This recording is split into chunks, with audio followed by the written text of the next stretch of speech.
Let's get these guys healthy here. Yeah, let's get them healthy. What do we mean, let's just relax? Like, oh, if Zach Allen can't play, like, oh, no big deal. Have the Broncos given us the confidence that they can just win games running away and we can miss big pieces? And They won 4 games without Patrick Surtain. I'd say Zach Allen is How did those 4 games feel for the course of 4 quarters? It was easy breezy? Not great, squeezy? Bob. Not great, Bob. And I will say this, Zach Allen is the ultimate piece you cannot miss. Absolutely underrated, under-discussed. Underappreciated by some. Underappreciated aspect of this defense. Like the pressure that you put, everyone talks about pass rushers, right, and coming off the edge, and Benito and Jonathan Cooper are excellent at that. But the hole that you dig for an opposing offense when the pressure comes directly up the middle in the literal shortest distance between the defense and the quarterback, it can't be understated. I mean, look at the difference maker that an Aaron Donald was for so many years, right? And the only guy to get quarterback hits in the way that Aaron Donald did in recent football years is Zach Allen. This Allen injury, it's not something that you want to come up and you don't want it. Calf scares me because we all know what calves are. Yeah. Calves are Achilles. Yep. And I don't want anything like that throwing Zach Allen off his track. Or leading right up to your hamstring. Right. Which happened last year in the playoffs with Aaron Gordon. Calf to hammy, calf to Achilles. Like, there's definitely some commonality there. Has he been ruled out? Did I miss that? No, we haven't got the injury report yet. Not that I've seen. And everyone's out there. I'm sure Mace knows because they have to wait until Sean talks. And then when Sean talks, everything's official. But just the DNP to go from not on the injury report to a DNP yesterday with a calf, the Pat Bryant and Zach Allen thing bother me, but the Zach Allen thing really bothers me. Yeah, no, for sure. He has been really probably. I think you could make an argument that Zach Allen is the single most underrated NFL player across the board with what he's done over the last 2 years. And I don't think that's hometown radio because you have these announcers that do the Broncos games, and then they'll dive into who the Broncos are, and they're always like, guys, Zach Allen, but his name doesn't where he pops up, whether it's on NFL Top 100 or all those any of the rankings, yelling shows that they have. Nobody's yelling about Zach Allen. He is the least discussed, but dominant. He's a wrecker. Dominant player at a position that it's really hard to find dominant interior defensive tackles. We have one here in Denver. That's a big deal, and I agree with you. I think I agree with you because I reserve the right to change my mind, but I think this game is going to be closer than 100%. It should be on paper. 2-10 against 10-2. The next time the Broncos win going away on the road will be the first time. Right. They're 4-2, no win over 4 points. So I am not going to get caught up with assumptions. And I don't mind if it's 27-24, which is the score I had it as, and it's a late touchdown by the Raiders. It's really 24-14 math. 24-17, and then they get a touchdown. Okay, my math is way off, but you're getting what I'm saying. Yeah. If there's a late touchdown by the Raiders, okay. But without Zach Allen, and the fact that they haven't won running away is a problem. Until they do it, I'm not going to pick. I would love 35-0. Yeah. I hate the Raiders. But I'm not going to say 35-3, 35-10, Broncos dominate. That's cool if you do, but for me, these guys aren't winning big. They're winning close. So another close one. Yeah. I'm so excited for this weekend of football. And you had the number, isn't it the longest streak of these close games in the NFL? Ever? The longest streak of these sorts of games, 4 points or less. Yes. In the NFL. Yes. You had that number the other day. It is. Yes, it is. So we'll see. I don't like that Zach Allen news. I don't like that. We'll see. Maybe Friday. Maybe there's a surprise, right? Maybe it's, it's a DMP yesterday, but he's fine. Just lie to me, baby. Until the injury report's released and hits my email, I can think anything I want about Zach Allen. He's totally going to be fine, but it's a concern if he's not. Yeah. You don't want Ashton Jeanty to get going in this game. He's averaging 52 yards a game. Very R.J. Harvey-like. Actually, Harvey aspires for that. But still, Jeanty's talented. They have a terrible, terrible offensive line. They do, and they've been banged up. Their offensive line has Colton Miller's been out the whole year. Yep, former first-round draft pick. This should be an opportunity to pressure Geno Smith. They got after him like crazy. A bat out of hell last time, 6 sacks. And I don't know if when you've been watching the Broncos defense these last couple weeks, has it felt like they're not getting after the quarterback the way that they did through the first 2/3 of the season? A little bit, yeah. So yeah. So it's and then Myles Garrett like overshadowing Nick Bonito by a million, and it's like Bonito was on this tear, and like, is he going to set the sack record? And then that slowed down. And I think the pins and needles nature of the game flow itself kind of takes away from that, because like they may not be getting after it. It may still be decent, production wise when you look at it from a box score. But I think so much energy and emotion is like going into watching the game with the twists and the turns, and you're always kind of hanging on the edge of your seat, that unless it comes up in a big moment the way it did with Nick Bonito in the club and in the game on Sunday Night Football, it kind of just feels like there's so much energy and focus and attention on the offensive side of the ball and what's going right or wrong there, that the defense's production is not getting as much of the shine. Well, I'll say this. Here's the numbers behind it. And whether you agree with it to this degree, I'm just telling you what the pressure rate is. Since week 9, so that's 4 games for the Broncos are 27th in pressure rate. That surprised me, but it kind of syncs up with how, like, the eye test and just watching it and not feeling them the same way that I felt them weeks 1 through 8. And I just think it's something to monitor, because certainly the sky's not falling, but I think it's something to monitor because we did see in the last month of last season, the Broncos defense actually turned into dead last, the worst total defense in the NFL in the last month of the season. So, like, let's just keep our eye on it, is what I would say. Let's Carrots just keep our eye turned on into it. a pumpkin last year. Definitely don't want that to happen this year. But ZB, we have the ear test in radio. So I want to know, and I know you listen often. I don't know if you listen to the whole show. But today, I said earlier, I had a dream about you last night. Really? Yeah, I had a nightmare about the Avs, and I won't even say it on air because I don't want it to happen. Oh, God. And then I had a dream that me and you were on like a local podcast, some local podcasters, and they're like, rank the shows in all of Denver radio. So I start bagging on the other stations, and you were like taking the high road. You're like, cease, don't do that. They're our friends. I'm like, no, they stink. I'm like, let me tell you about our let me tell you about this about the fans. So it was just a weird back and forth that we had on a podcast, and I was like, wow. And you were nice, and I wasn't nice. Well, maybe I should be more like you, and I should be nice. I try to be. Sometimes it takes quite a bit of self-control. But have you ever dreamed about me though? Have you ever dreamed about your coworkers? Keep it normal. As normal as we can when I just said that. Honestly, I don't think so. You don't dream about work? I don't. You don't dream about the Avs? You don't dream about a parade? Like, you don't, no sports dreams? No, yeah, I do from time to time. And Okay. it'll be most of the time it's like something from my past.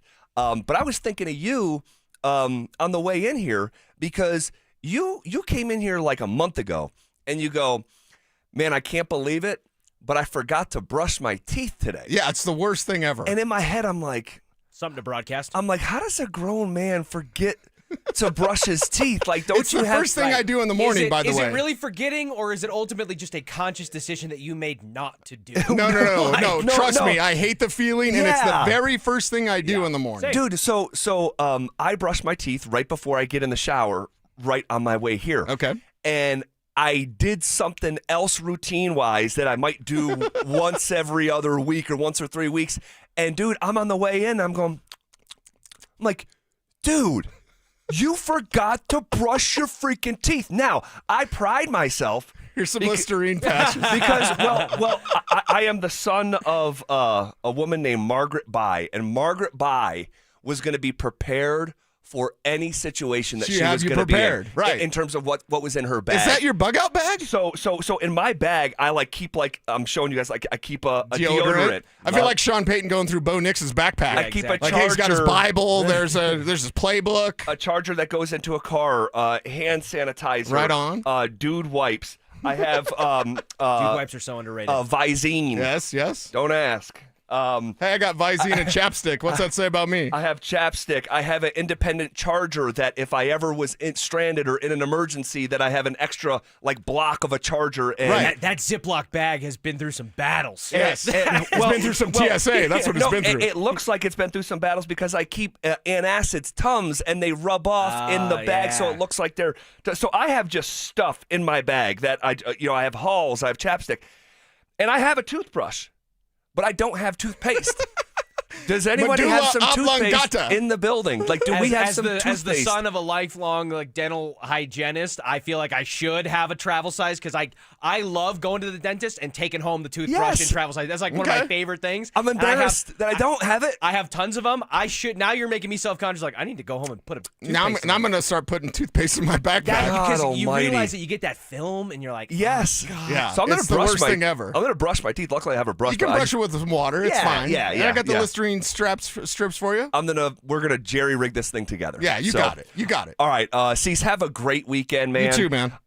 We have so much to get to. All right, it is going to be one of the most packed weekends between college and NFL football of the year here on championship weekend. And basically, like, you can look at like Sunday Night Football as a damn near elimination game, for a team like Kansas City. Certainly that case felt like that last night on Thursday Night Football. So we'll get to all of the games here and give our thoughts on them going into the weekend. But first, Sean Payton says, you ain't seen nothing yet when it comes to one player on the Broncos offense. Will we begin to see that this weekend?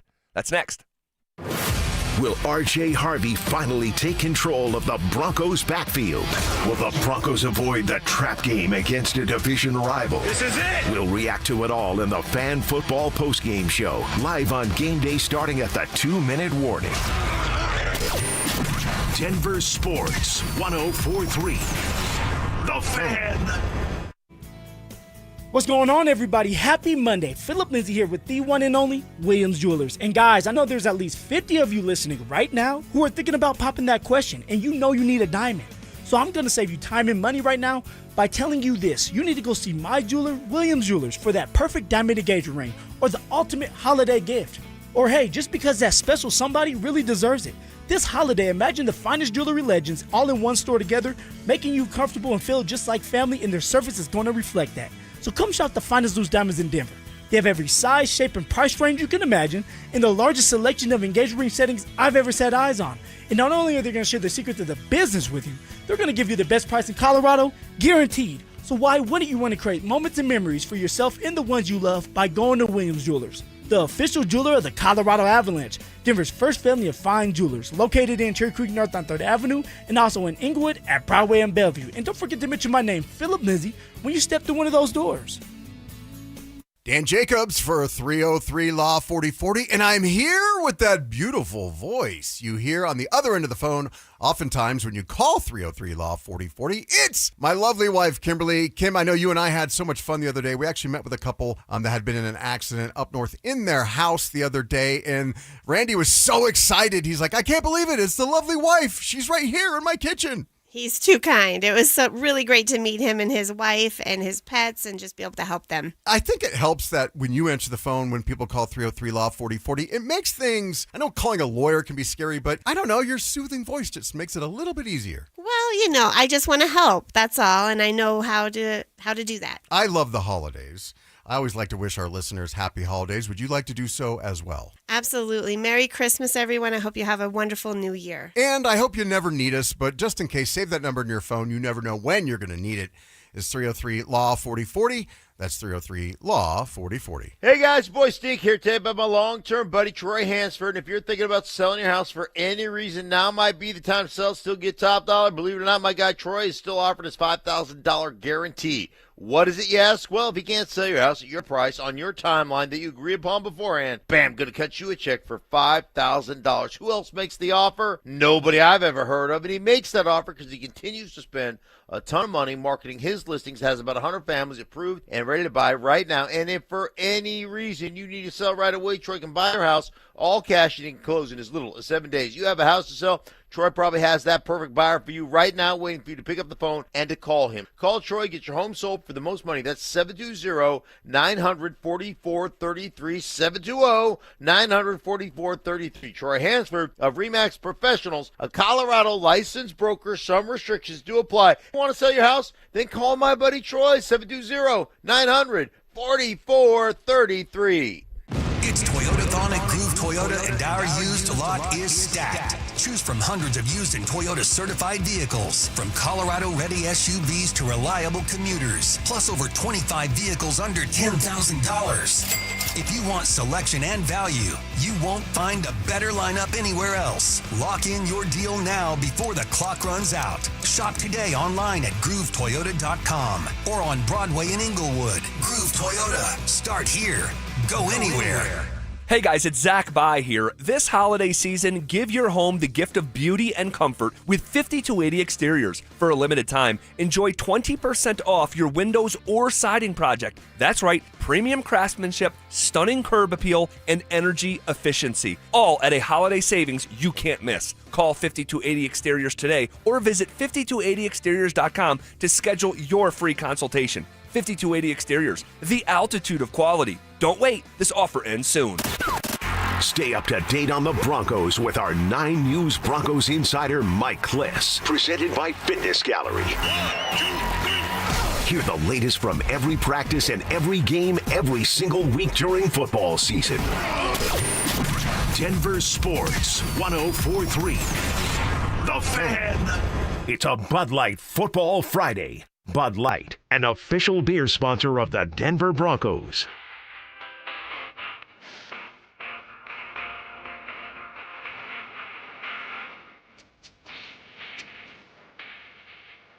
Off and rolling. Here on a Friday, December 5th. As the days keep falling off the calendar, the weather is getting chillier and chillier. The snow is falling. And we got football with real stakes this weekend. Richie Carney filling in for Phillip Lindsay for one more day. Rich, happy Friday, man. Happy Friday, Zach. How are you? I'm doing good, man. I'm doing good. I'm fired up for the weekend.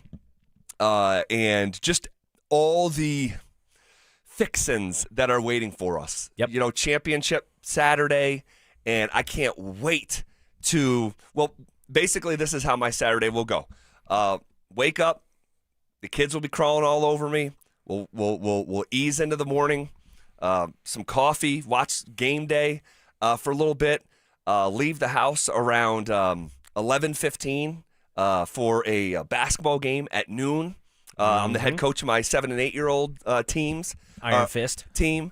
We're looking to get a W, and then we're gonna get the heck out of Dodge and go up to Fort Collins and watch the Rocky Mountain Showdown on the hardwood. All right, CSU and CU 8-0, CSU 6-2, with the 2 losses coming by a combined 4 points. That game will be on CBS Sports Network as well. Shout out Ali Farouk-Manesh. No doubt. My 7-year-old, he doesn't know for sure that we're going, but I told him, hey, if you do all the right things and you're good in school and be a good teammate on Saturday, I'll take you to that game. So, and that'll be his first time in like a college environment like that, college basketball game. And then we'll get home just about maybe an hour or two before the Big Ten championship game starts in Indiana against Ohio State, and that's how we'll finish the night. And I am just so fired up for our Saturday. Yeah, it's going to be great. Number 1, number 2 in the Big Ten championship. That's normally something that I feel like you would blanket, copy, and paste for an SEC championship game. Right. But you get it in the Big Ten, and I think it's going to be exciting. You got 2 high-profile programs, high-profile coaches. Yep. It's just so much talent across the board. Ohio State's just a wagon, but Indiana's like that team that everyone just feels like you want to keep counting them out, and they just keep pummeling people. What Kirk Cignetti has done, my Uncle Kirk.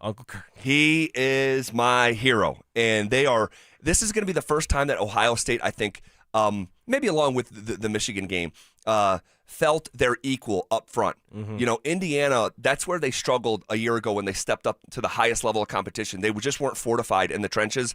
I cannot wait to see what this matchup looks like, and I believe the winner of the game, we were talking about this behind the scenes, I believe the Heisman Trophy winner is going to be determined tomorrow night, because Julian Sayin has been great, the redshirt freshman for the Buckeyes, and then Fernando Mendoza, who transferred in from Cal, has been just an absolute treat to watch all year long. And so they're neck and neck. I think whoever wins that game is going to win the award. So I'm fired up. And then we have Sunday, and then we have the Broncos in a game that, man, I know you look at the record 2-10 for the Raiders, but I think they've played once. It was a rock fight.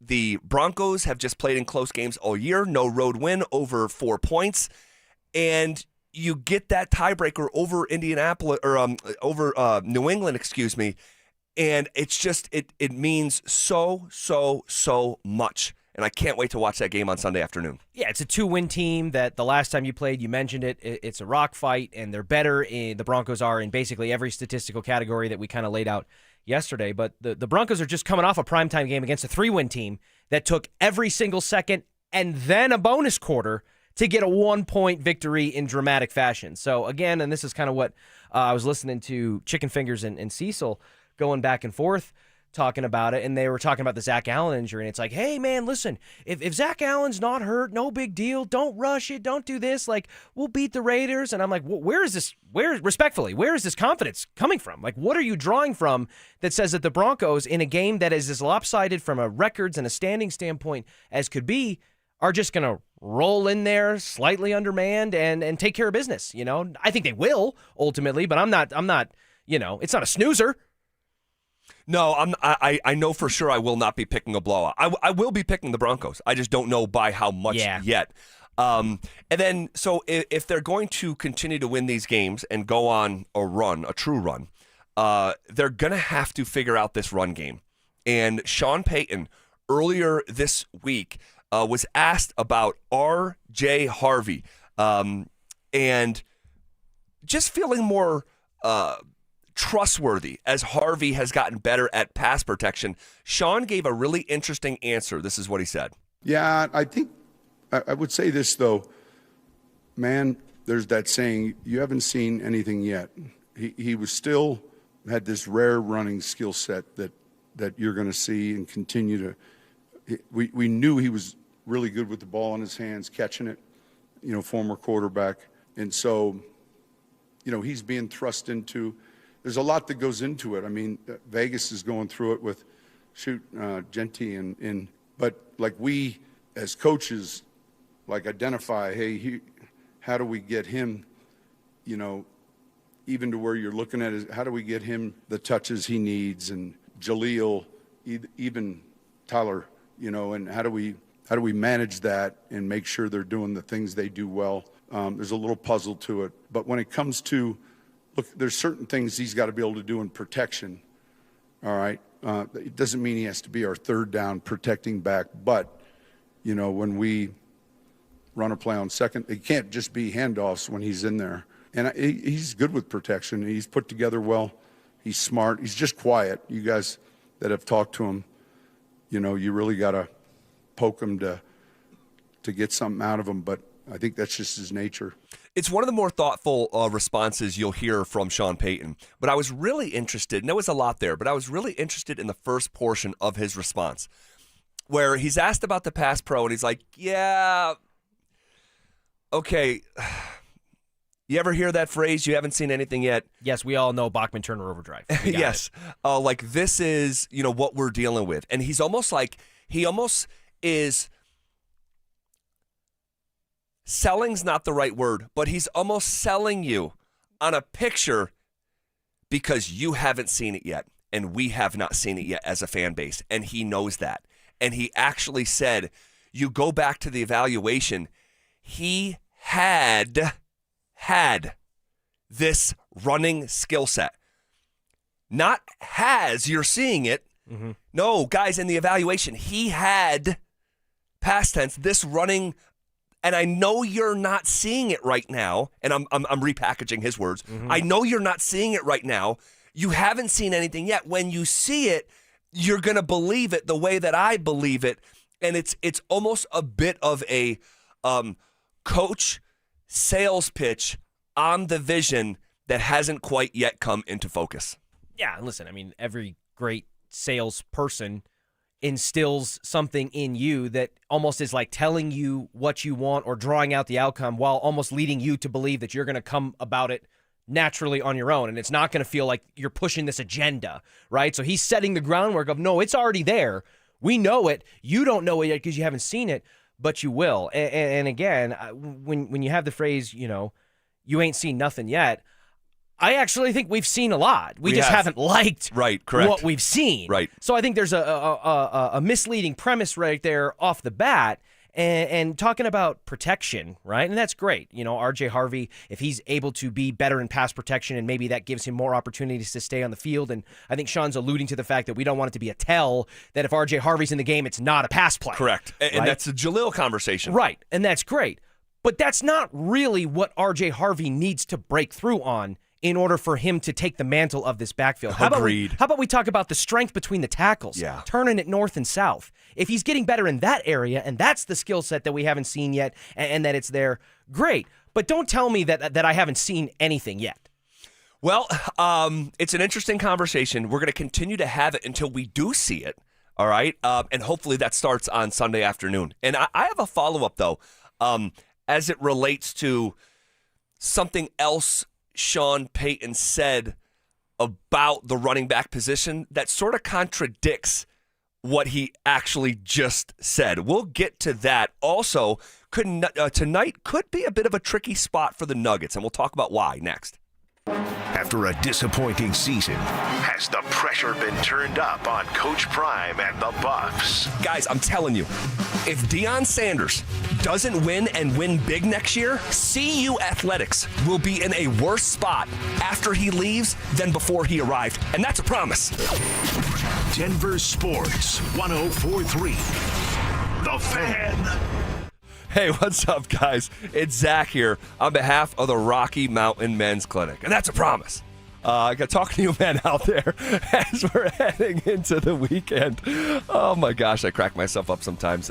We're heading into a weekend, and oftentimes that's where you can sort of leave the stress of work behind, let your hair down a bit, and intimacy happens. Guys, intimacy is one of the wonderful parts of this life, the human experience. Do not let erectile dysfunction get in the way of that, especially considering ED is a medical condition. And like most other medical conditions, it's treatable. And I'm talking about treatments with success rates well over 90%. All right, they've served the Front Range of Colorado for nearly a decade. They're not new. They've successfully treated tens of thousands of men just like you. So I hate to break it to you, you're not that special. ED is actually pretty common. So schedule a consult with Rocky Mountain Men's Clinic today. That initial visit is only $99. That includes a medical consult with a Colorado licensed medical provider, a T and PSA test, and if medically advised, a test dose. If the test dose doesn't work in the office, your visit is free. Stop living with ED. Call them 720-440-7900 or visit them online at RockyMountainMen'sClinic.com. It's the most magical time of the year. At Shane Company, we're feeling grateful for you. Since 1929, throughout 4 generations as a family business, we always put our customers first. My team and I handpick only the most beautiful diamonds and gemstones, ensure our jewelry is crafted with care, and provide an unmatched free lifetime warranty because we're in it for life too. From our family to yours, happy holidays. Shane Company, your friend and jeweler. I can't believe how spotless my floors look after using the Swiffer Power Mop. No more dragging around a heavy mop and messy bucket. Now I get the same deep clean without all the work. Thanks to the powerful solution and scrubbing pad of the Swiffer Power Mop, dirt and grime don't stand a chance, and I don't break a sweat. Mic drop. Mop drop. Swiffer Power Mop. Swiffer Power Mop. A smarter way to mop. Try it or your money back. A new exclusive offer with an eligible Bank of America Visa credit card is your opportunity to go from cardholder to ticket holder for the FIFA World Cup 2026. For a limited time, when you're approved for a new customized cash rewards or unlimited cash rewards Visa credit card, you're eligible for a chance to purchase FIFA World Cup 2026 tickets. Learn more today at bfa.com/cardfwc26. What would you like the power to do? Bank of America, proud to be the official bank of FIFA World Cup 2026. Bank of America N.A. in partnership with Visa. Terms apply. All rights reserved. Samantha Flanagan here for Flanagan Law. If you find yourself in a car accident, do not tell the insurance company you are fine. They will hold that against you even if you end up with medical bills 3 months later. Protect your rights. Look for the Shamrock. Go with Flanagan Law. You've got your whole life ahead of you, so choose a Medicare plan you can count on. And that's what you get with a Medicare Advantage plan from United Healthcare. With more than 45 years' experience serving its members, United Healthcare has plans with low monthly premiums that fit your life today and as your needs change tomorrow. The Medicare annual enrollment period ends December 7th, so go to uhc.com/Medicare today. United Healthcare Medicare plans. It's Medicare coverage Colorado can count on. A noisy garage door is a cry for help. Hi, I'm Tommy Mello, owner of Don's Garage Door Service. Most repairs are simple, but if left untreated, they can turn into costly repairs. Your garage door works hard every day, and a little maintenance goes a long way. We fix garage doors fast with quality parts designed to last a lifetime. Over 90,000 five-star reviews don't happen by accident. They happen by putting people first. Fixing your garage doors is what we do. From repairs to upgrades, call Don's Garage Door Service today. This is the story of the one. As an HVAC technician, he and his digital multimeter are in high demand. So when a noisy office HVAC turns out to be a failing blower motor, he doesn't break a sweat. With Grainger's easy-to-use website and product information, he selects the product he needs to keep everything humming right along. Call 1-800-GRAINGER, click Grainger.com, or just stop by. Grainger, for the ones who get it done. Makita's built for the pros who show up early, who don't do shortcuts, only precise cuts. With tools built to last, job after job, year after year. Performance that pays off, because when the job calls for the best, you answer. And when you need the best, you call on Makita. Built to be the best. Available at the Home Depot. Advent Health is Littleton's home for highly specialized, life-changing heart care. From preventive screenings to personalized treatment options, it's heartfelt care from expert hands. The Advent Health Heart and Vascular Institute is now open, ready to provide wholehearted care for your whole health. Cold weather wearing on your hands? Try O'Keefe's Working Hands. You'll see visible results in one use and guaranteed relief for dry, cracked hands. O'Keefe's Working Hands, America's #1 hand cream. Denver Sports Snapshot. On 104.3 HD3, DU Hockey skates with Miami, pregame starting at 6:30. Saturday morning on 104.3 HD3, DU Women's Basketball faces Idaho with pregame starting at 11:30. On The Fan, home of the Colorado State Rams, CSU Basketball faces CU with pregame starting at 2:30. One of Newsweek's best regional banks and credit unions. Learn more at WistaraCU.com. It's a Bud Light Football Friday. Bud Light, an official beer sponsor of the Denver Broncos. Here's The Drive with Zach By and Phillip Lindsay.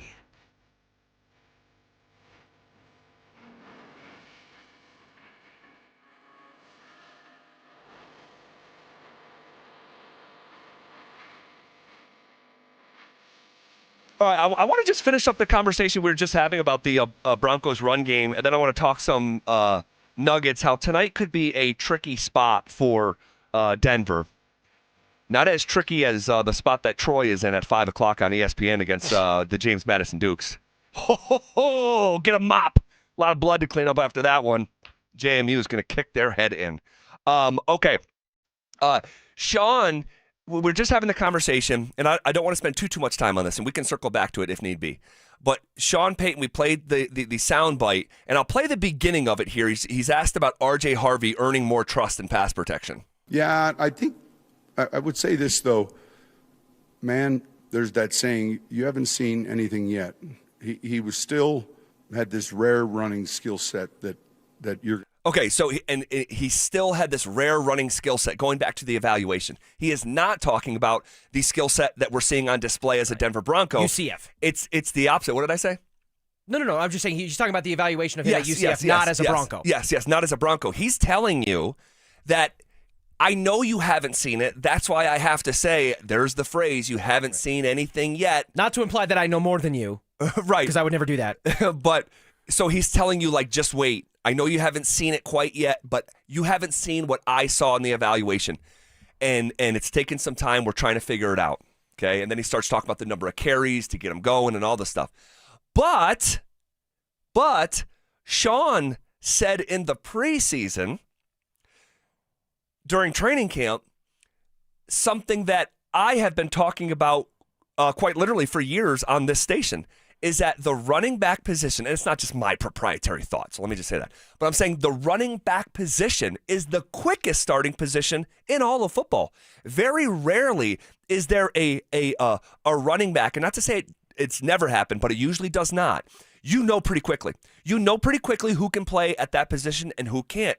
It's one of the more simplistic positions to play in sports. Now, there's nuance to all the positions in all of sports, but within that spectrum, running back is fairly easy to pick up quick. That's why every single year there's a new 1,000-yard rookie running back, from Phillip Lindsay to Zeke Elliott to Elijah Mitchell. There's only so many that positions they say fall off the apple cart, right? Right. Yeah, right. And so I've talked about that for years, and Sean agreed with me, because when we asked him about it in training camp, he said, that position, you know pretty quick. So we have in direct conflict, okay, and we're still in the evaluation process. So, it's his rookie season, but again, this is speaking to this conversation. Should we have seen more by now? Because we have in direct conflict Sean saying, hey, running back, it doesn't take a long time to figure it out. You know pretty quickly. And then we have Sean today, after his guy has not gotten going, saying, hey, you haven't seen anything yet. I know what I saw in the evaluation. Just be patient and wait. Far be it for me to go out of my way or extend myself to defend Sean Payton's stance, because I see the point that you're making here, because he's contradicting himself and speaking confidently about it in both situations. Correct. With his wealth of experience. But I guess if I was to attempt to do that, I would say I think the evaluation of R.J. Harvey in the role that he settled into in training camp and into the start of the season behind J.K. Dobbins as a complementary piece, and that focus of that complementary piece being as a receiver, not as a primary runner, is part of the reason why the evaluation of what R.J. Harvey can and can't do is a little bit slowed, and maybe why we haven't seen it yet. Because his touches have basically doubled now post J.K. Dobbins. Correct. And if that was the case from week one, I think we would already know. But we may be a little bit lagging behind in that department, because he wasn't remotely the focal point of the backfield up to that point. But also don't forget, they had him in the building before Dobbins ever showed up. Correct. It was early June. So they started to get an evaluation of the running back room. Dobbins, anyone could have had Dobbins. Okay, so if the San Francisco 49ers the week before were like, we'll take Dobbins on the $2.5 million deal, I don't know what position the Broncos are in.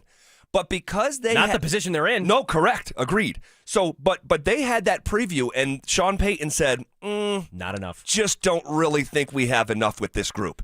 And then you remove Dobbins out of the equation because of injury, and now you're back to square one of what you had initially. So I'm fascinated what this, it's like a little, not like a side quest, but like just a theme, to follow, under the umbrella of do the Broncos win or lose. There's this, because it's vital. It's vitally important that they find a way to get the running game competent, because since J.K. Dobbins has gone down, it has been incompetent in 2 straight weeks. Yep, and it doesn't have to necessarily come on the shoulders or the legs of R.J. Harvey alone, but the likelihood that it comes from R.J. Harvey, or the potential for it, is greater than the potential of it coming from the other two who have already had cracks at it and failed. So if R.J. Harvey isn't able to rise to that occasion and help cut into that deficit for J.K. Dobbins, it's more likely that the Broncos fail to do that, period.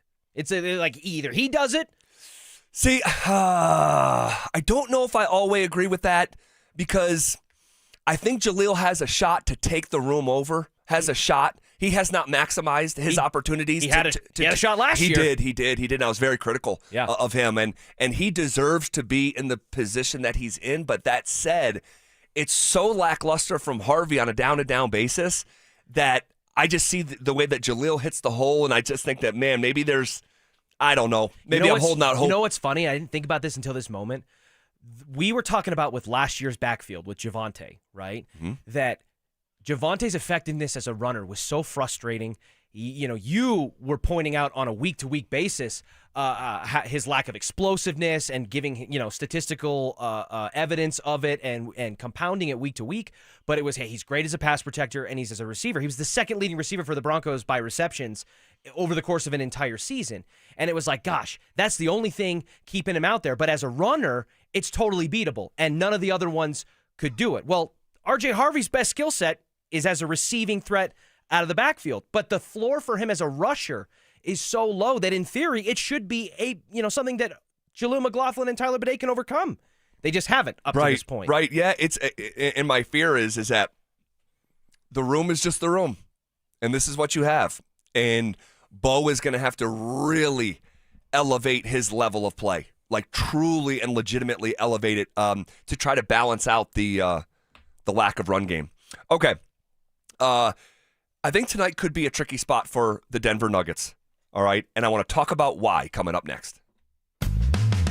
Join Denver Sports 104.3 The Fan at Blue Sports Stable in Superior for our Denver Sports Equipment Drive, benefiting Recruiting Classroom. We're taking donations of new or gently used sports equipment through December 20th. Head to denversports.com/equipment for a list of drop-off locations and most needed items. And help us spread some cheer this holiday season. You know that feeling when you catch a glimpse in the mirror and think, hey, I look 10 years younger. That's what happens when you stop dieting and start doing Soda weight loss. I tried point counting, calorie counting, shots, and nothing has worked until Soda weight loss. Soda weight loss gives you a personal nutritionist you can text anytime. Everybody's great here. Everybody's encouraging. There were some times where I felt down and they brought me back up. If you stick with this program, you will lose weight and you will get to your goal weight. When you sign up for Soda weight loss, your partner joins for free. If you're ready to feel stronger, healthier, and yes, look and feel 10 years younger, this is your moment. No meds, no gimmicks, just real results with real support. Remember, sign up now and your partner joins for free. Visit sodaweightloss.com. That's SOTA weightloss.com. Soda is, say it with me, state of the art. At Postman Law, we're not your typical personal injury firm. Our lawyers have argued and won at the United States Supreme Court. We've gone head-to-head with giant corporations like Uber and Amazon, and we've helped clients recover billions in verdicts and settlements. We bring that same firepower to every case, no matter the size. When you've been injured, having the right lawyer matters. Call 844-POSTMAN or visit postmanlaw.com. Others promise, Postman delivers. Call 844-POSTMAN. Attorney advertising. Whatever you're looking for when you head out into the wild, keep an open mind. Sometimes the real treasure is the journey itself. Sure enough, there's treasure out there. Sometimes it's something you didn't expect to find. And more often than not, it's as simple as the memories you make. Make some memories of your own with a new vehicle from Corwin Toyota. Family driven for over 100 years. Hey, it's Mike Evans. Restore your bald spot, reverse your receding hairline, or add volume to thinning hair with the same simple one-day treatment I receive from Dr. Tanya Pauls of Advanced Hair. Your own natural hair begins regrowing the very next day, and your new hair is guaranteed to grow. Advanced Hair has changed tens of thousands of lives, including mine. For your free consultation, $250 off and 250 free hair grafts. Call 720-459-HAIR, AdvancedHair.com. Heads up, pros. Now's your chance to unlock deeper savings. The Home Depot's new Pro Extra Preferred pricing can help you save thousands on the products your business uses the most. But the current benefit ends November 15th. Don't miss out. Registration for the new program is free and easy. Just bring your tax ID or business or contractor's license to the Pro Desk. Register now to lock in the best wholesale prices before it's too late. What if you could delay your next 2 mortgage payments? Imagine putting those 2 payments in your pocket ahead of the holidays. That's possible when you call American Financing. If you're feeling stretched by everyday expenses, groceries, gas, bills piling up, you're not alone. Most Americans are putting these expenses on credit cards, and credit card rates are insane, in the 20s or even 30s. American Financing can show you how to use your home's equity to pay off that debt with rates in the low 5s. Their salary-based mortgage consultants are helping homeowners just like you restructure their loans and save money every month, all without upfront fees. Their customers are saving an average of $800 a month. That's like a $10,000 raise without having to change jobs. Call now before it's too late at 303-695-7000. That's 303-695-7000, or visit them online at americanfinancing.net. NMLS 182334, NMLSconsumeraccess.org. APR for rates in the 5s start at 6.196% for well-qualified buyers. Call 303-695-7000 for details about credit costs and terms. Joel Klatt, the nation's leading voice in college football, joins Stokely and Evans with Mark Schlereth every Wednesday morning. Presented by Groove Toyota. Here we go. Tune in at 8:10 for exclusive insight, bold analysis, and maybe just a hint of shenanigans. Denver Sports 104.3. The Fan. It's a Bud Light Football Friday. Bud Light, an official beer sponsor of the Denver Broncos. Here's The Drive with Zach By and Phillip Lindsay.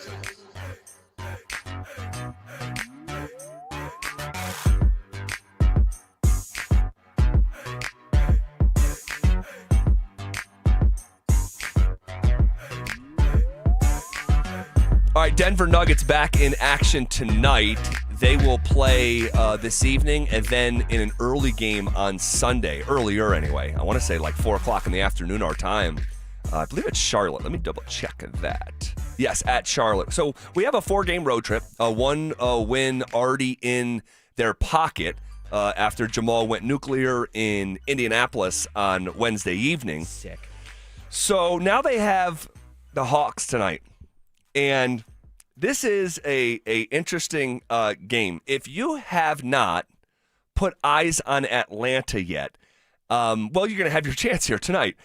They're a nice, young, fun team right now, and they're more fun, in my opinion, without Trae Young. I think they're better without Trae Young. I think they are too, and I think that organization needs to find a way to deal him. Well, they certainly have dragged their feet in terms of thinking about extending him. Yes, you know what I mean? Yes. Like, Yeah. And they have a couple young players that I really like. One of them is Dyson Daniels. He is a 6'7" point guard. All right. This is the former 8th overall pick in the NBA draft. All right. And he's in his 3rd year, and he is I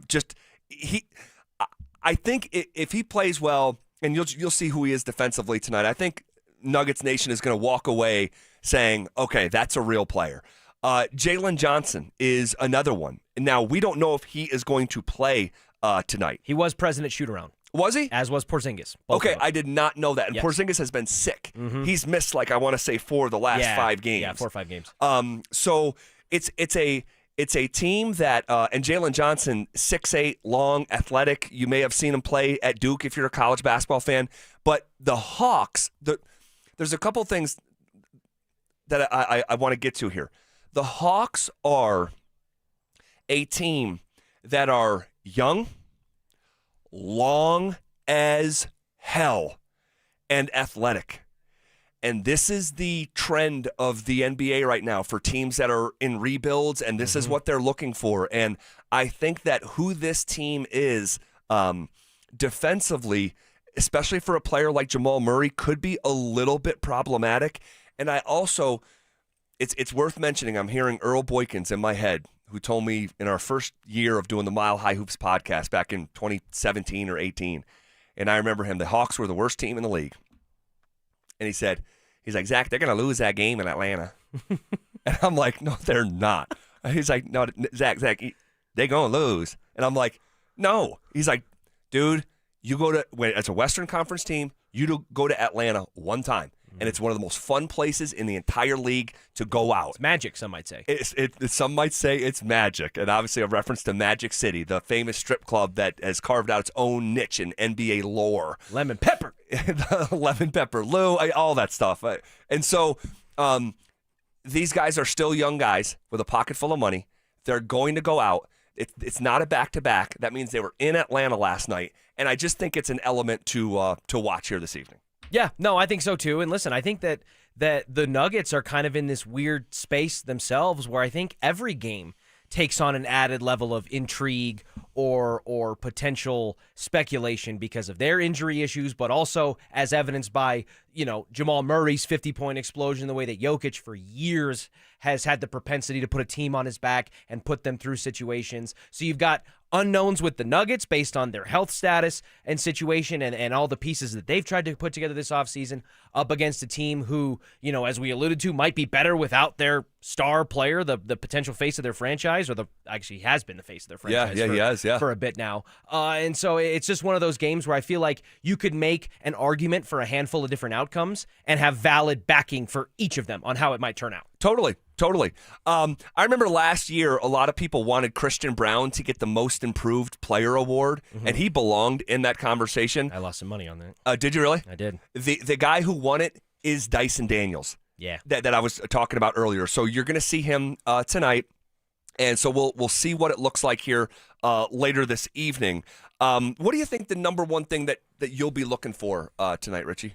Well, I think I'd like to see, I guess if the low-hanging fruit is, can we get a back-to-back stellar performance from Jamal? Maybe not another 50-burger, but I think we've been on the roller coaster with Murray, and, does a 50-point game get followed up with like a 15-point game, and it's inefficient, and his shot's not falling, or maybe there's some lingering issues with the ankle that he's playing through. He said he felt fine, we know, but so I think I'm looking for that, and I think, again, this team, no matter what they seem to do, whether it's due to injury or due to players maybe not necessarily panning out or taking a little bit long to get going like Cam Johnson did at the start of this season, it always seems to revert back to what can Jokic do with the pieces around him to keep things in orbit. And I think that this is going to be something that the Nuggets are going to face a reality with the injury situation they have going into the new year, and ways that they're going to have to learn to reinvent themselves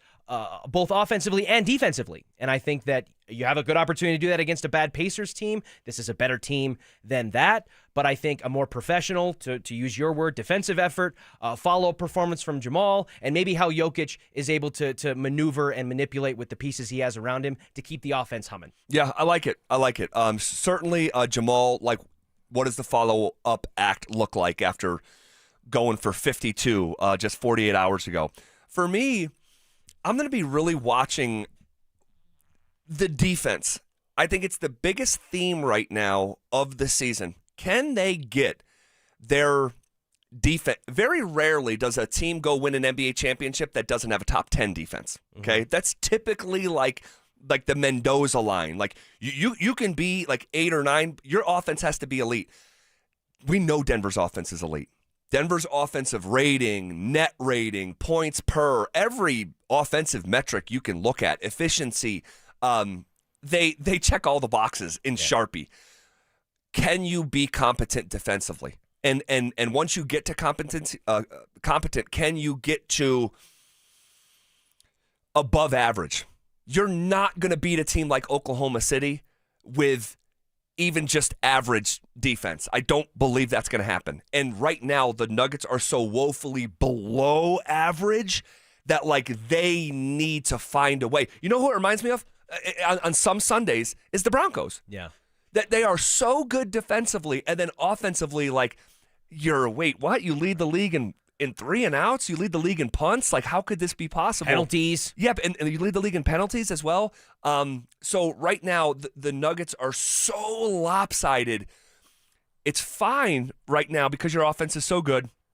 And most nights, it's not going to lose you. Most nights. But it will eventually be a problem. And I know a lot of members of Nuggets Nation listening to me right now believe it's a problem right now. And after some games, I come in here and I agree.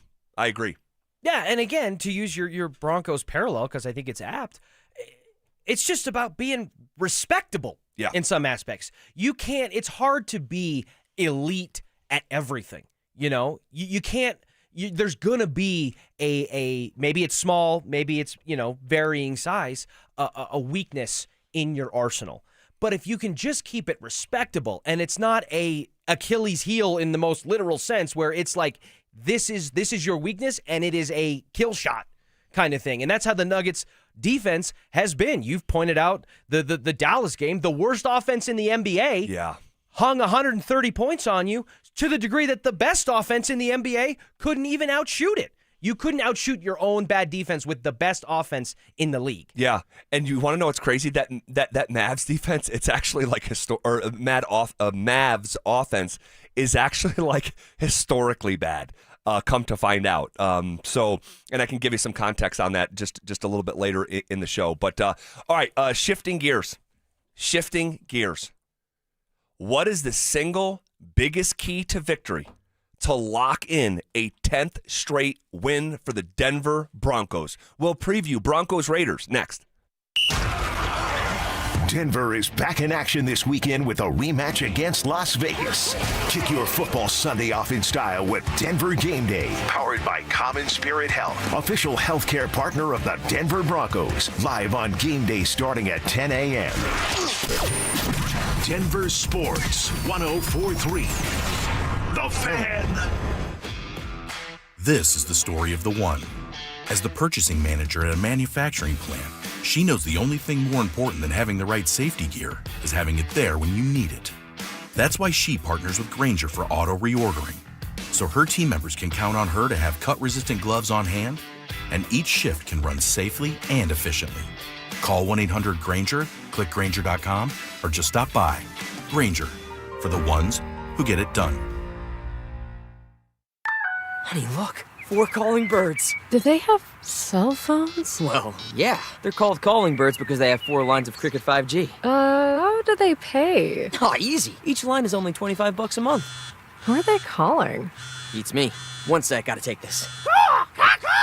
Join Cricket Nation and get 4 lines for $25 per month each. Smile, you're on Cricket. Cricket may temporarily slow data speeds if the network is busy. New lines only. All lines must be selected. Unlimited plan fees. Terms and restrictions apply. Cricket 5G requires a compatible device and is not available everywhere. See cricketwireless.com for details. Jim, it's late in the half here at Empower Field, and things are coming down to the wire at the concession stand. Nachos are a solid choice, but Grant needs to finish strong here. He scans his wallet and pulls out his Broncos checking debit card for 10% off.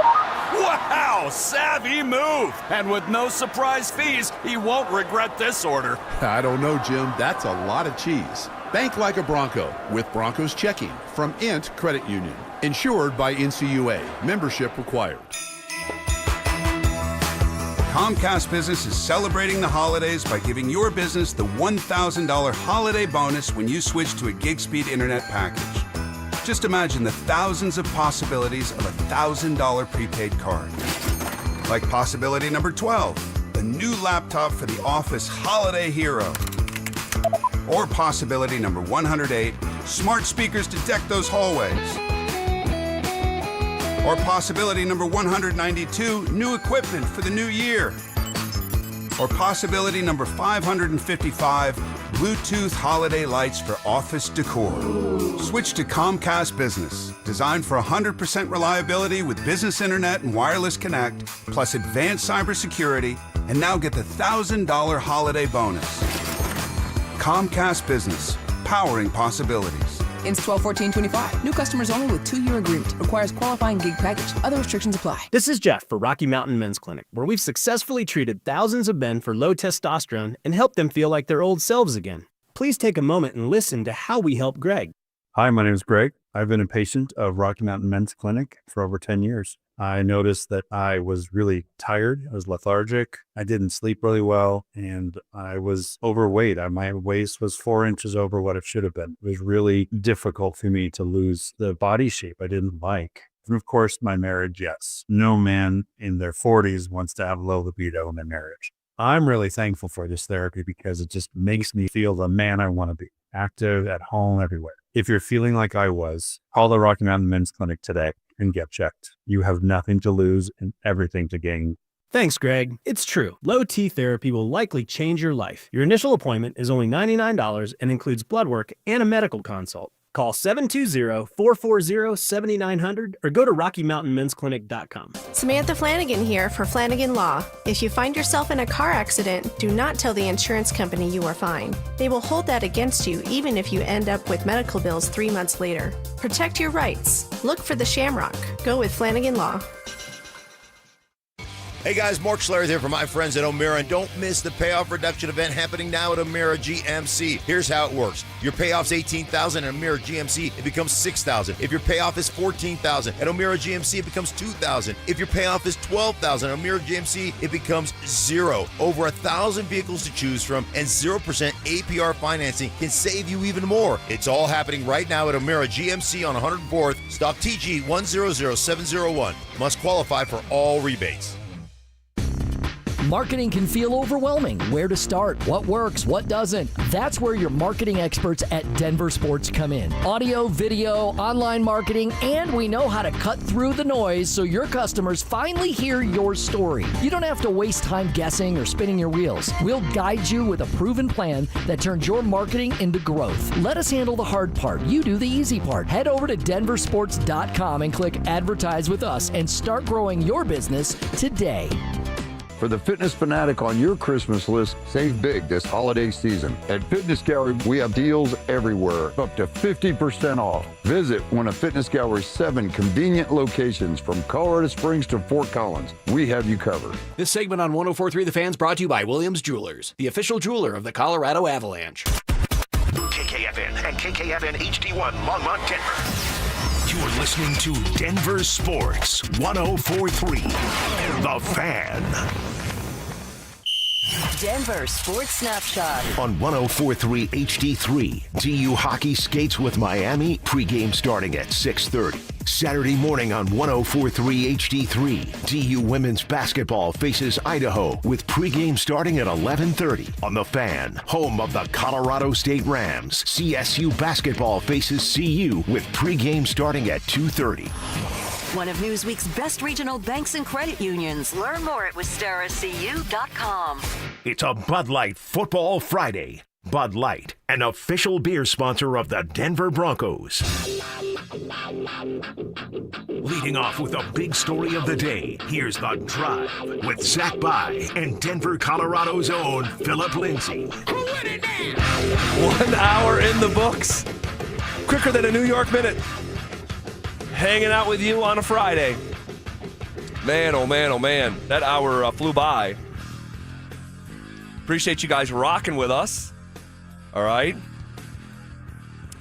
We have so much to get to, and it's a really, really big football game this weekend. And I know on paper to the rest of the country, it might not look that way because it's 2-10 against 10-2. This is going to be a laugher. It's a 7.5-point spread. But we know the ramifications that hang in the balance, win or loss, beating the Raiders specifically, all right, and breaking that tie with New England for common opponents. And you can be sure if Sean Payton is detail-oriented to the travel, to the sleep study, to the turf, to the client, like he's got everything under the sun checked, you can be sure he has talked to his football team and emphasized the big picture postseason ramifications of this one.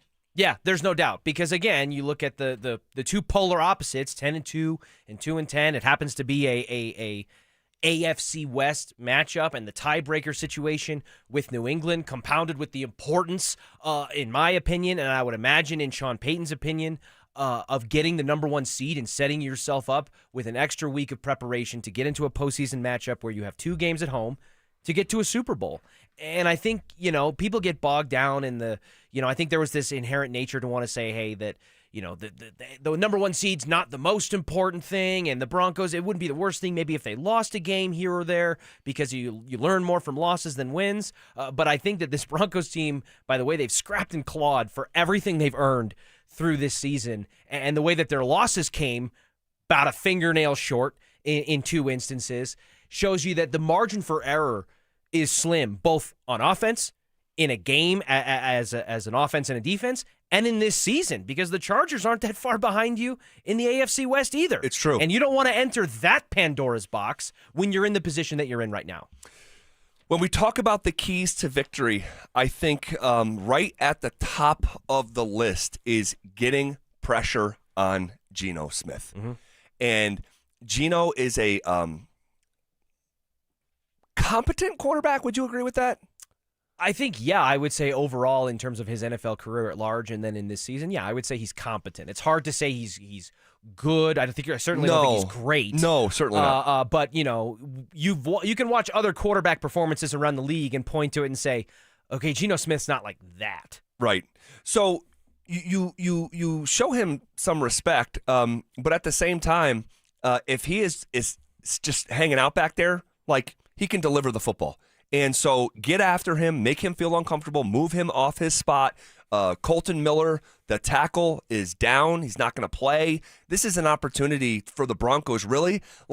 And I know it's not about stats or records or anything like that when you have a Super Bowl in mind, but it's an opportunity for this defense to sort of reestablish itself. The sack numbers have been down here in the last couple of weeks. The pressure rate since week 9 is just outside the top 25 in the NFL. It's just not being as impactful as it was through the first 8 weeks of the season, for the first half of the season. I'd like to see that return to dominance in a matchup that I think they can do that. Yeah, there's no scenario where you can't copy and paste dominating in the trenches as an important key to a victory in the NFL. And I agree with you. And I think it was evidenced by the fact that it took 6 sacks from the Broncos defense in their last meeting to help scrape out a 3-point win. Literally. Right? Good point, Rich. And Geno Smith has given up 4 or more sacks in 4 consecutive games. So sacks are there, and Geno's willing to give them to you. You got to go out there and take them. And I'm kind of opening up to, because of what I saw on Sunday Night Football, if I was to give a key to the game that's centered around the defensive side of the football, I would say that I actually want to see, with PS2 playing in this rubber match with the Raiders, and what we saw from Marcus Mariota and the Commanders in terms of how they found ways to move the ball against this defense.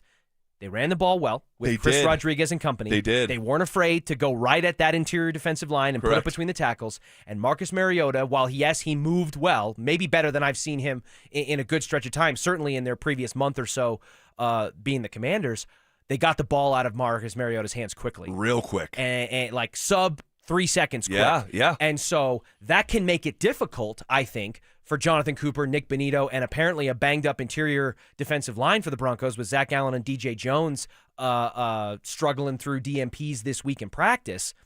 So I actually think a key to the game might be the back-end coverage from Dre Greenlaw, Alex Singleton, to PS2 and Hufanga and McMillan and company, Riley Moss. Hold up that extra second or two to allow the horses to get home. Because I think that the Commanders, I'm not going to go so far as to say they gave a blueprint on how to move the ball in the Broncos defense, because I think getting the ball out of a quarterback's hands quickly is not a novel concept. But they showed you that it worked. And that's a 3-win team that almost beat a 9-win team at that time in the Broncos. So why wouldn't a 2-win team try to do something similar? And you talk about the secondary and holding up and creating those coverage sacks for guys like Bonito and Cooper, or even from the interior. And we'll get back to Zach Allen here in a minute, because he's a big-time question mark, and he means so much to this defense. But not as discussed this week, and I raised my own hand, is the fact that on Sunday Night Football, there was a series where Riley Moss was pulled out of the game. Mm-hmm. Chris Abrams-Drain. And to give Chris Abrams-Drain some live reps, like, this was during a 1-possession game. I want to know if that trend is going to continue. Like, is there going to be like maybe some hockey-style subbing between those two players? And you can tell me that because Sean was asked about it after the game, and he said, hey, Abrams-Drain had been playing well, and we wanted him to continue to see live reps, and so we want to keep him engaged in the game. That, I think, can be true, but also, if Riley Moss is playing great football, you're not taking him out of the game in a 1-possession game just to keep someone else warm. That's not how the NFL works. Right. So that's a interesting dynamic to follow to see if it reappears on Sunday. Yeah, it brings up the question, implicitly in VJ's mind, or maybe explicitly, like it's factored in going into the game plan. Hey, is Riley Moss on a leash?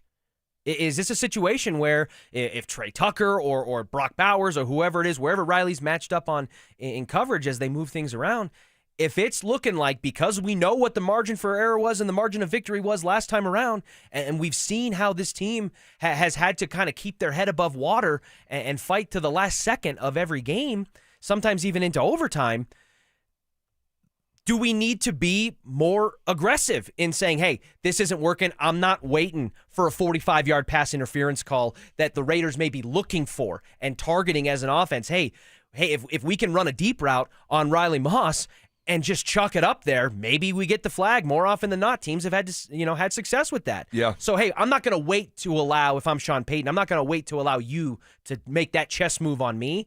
I am going to, and VJ am going to pull it and put somebody else in. On the RamosLaw.com text line, 303-713-1043, Commanders had 30 first downs and 420 yards against this, quote, dominant defense, LOL, against Marcus Mariota, LOL. Mariota. Hey, Mariota. Hey, dude, that much is true. Put your name on it. Give you a shout-out. Was that the worst performance that the defense has had this year? There are certainly, I would think, statistical categories where you could point to it for sure. I mean, they gave up more points, I think, in their two losses, right? It was like 28 and 29 or something like that.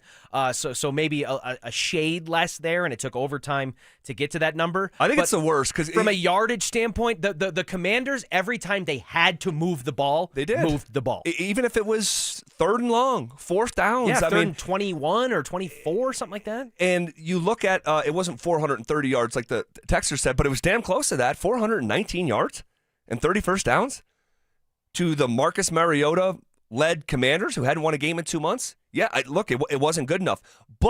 And you were coming off a bye. True. To prepare, True. as were they, but it's still true, though. And I would just say this is, two things. One, it'll be something we're all watching here moving forward, especially considering the way that last season ended.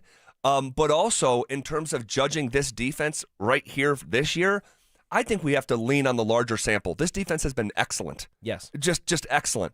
That was their worst game for whatever reason, and I can't put my finger on it. The Broncos defense has given you infinitely more reasons to be confident and bullish on them than they have to be nervous, apprehensive, or maybe selling your stock in that regard. And I think that's amplified by the fact that look at how much is placed on their shoulders every week to have to manage. Yeah. They are not a complimentary football team for 3 quarters or so of a lot of the games, including several on this 9-game win streak that the Broncos are on. So that only adds to the fact that, hey, when the offense has a bad day, it's noticeable, but it's kind of been able to scrape by as a team. When the defense has a bad day, it puts the entire, operation in jeopardy. It's a shock to the system is what it is. And so they know they have got to clean up what happened last week in Washington, D.C.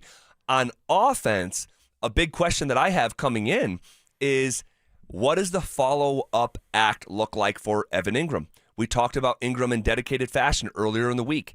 His play that he had in overtime, 41 yards or 42 yards, one of those, was longer than his 2 longest plays combined this season.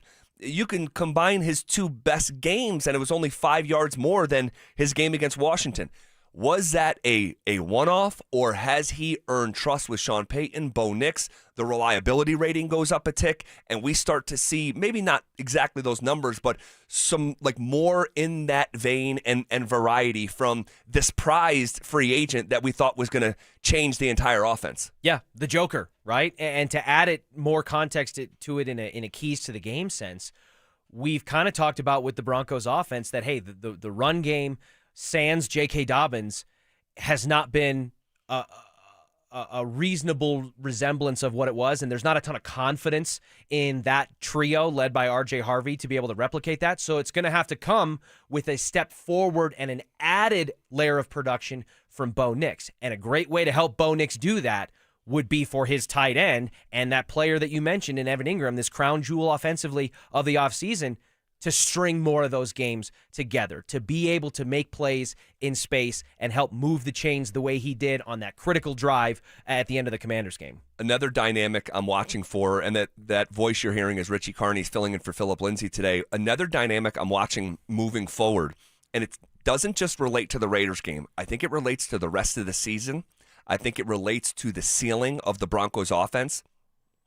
Because the run game has been derailed, losing a top 5 running back,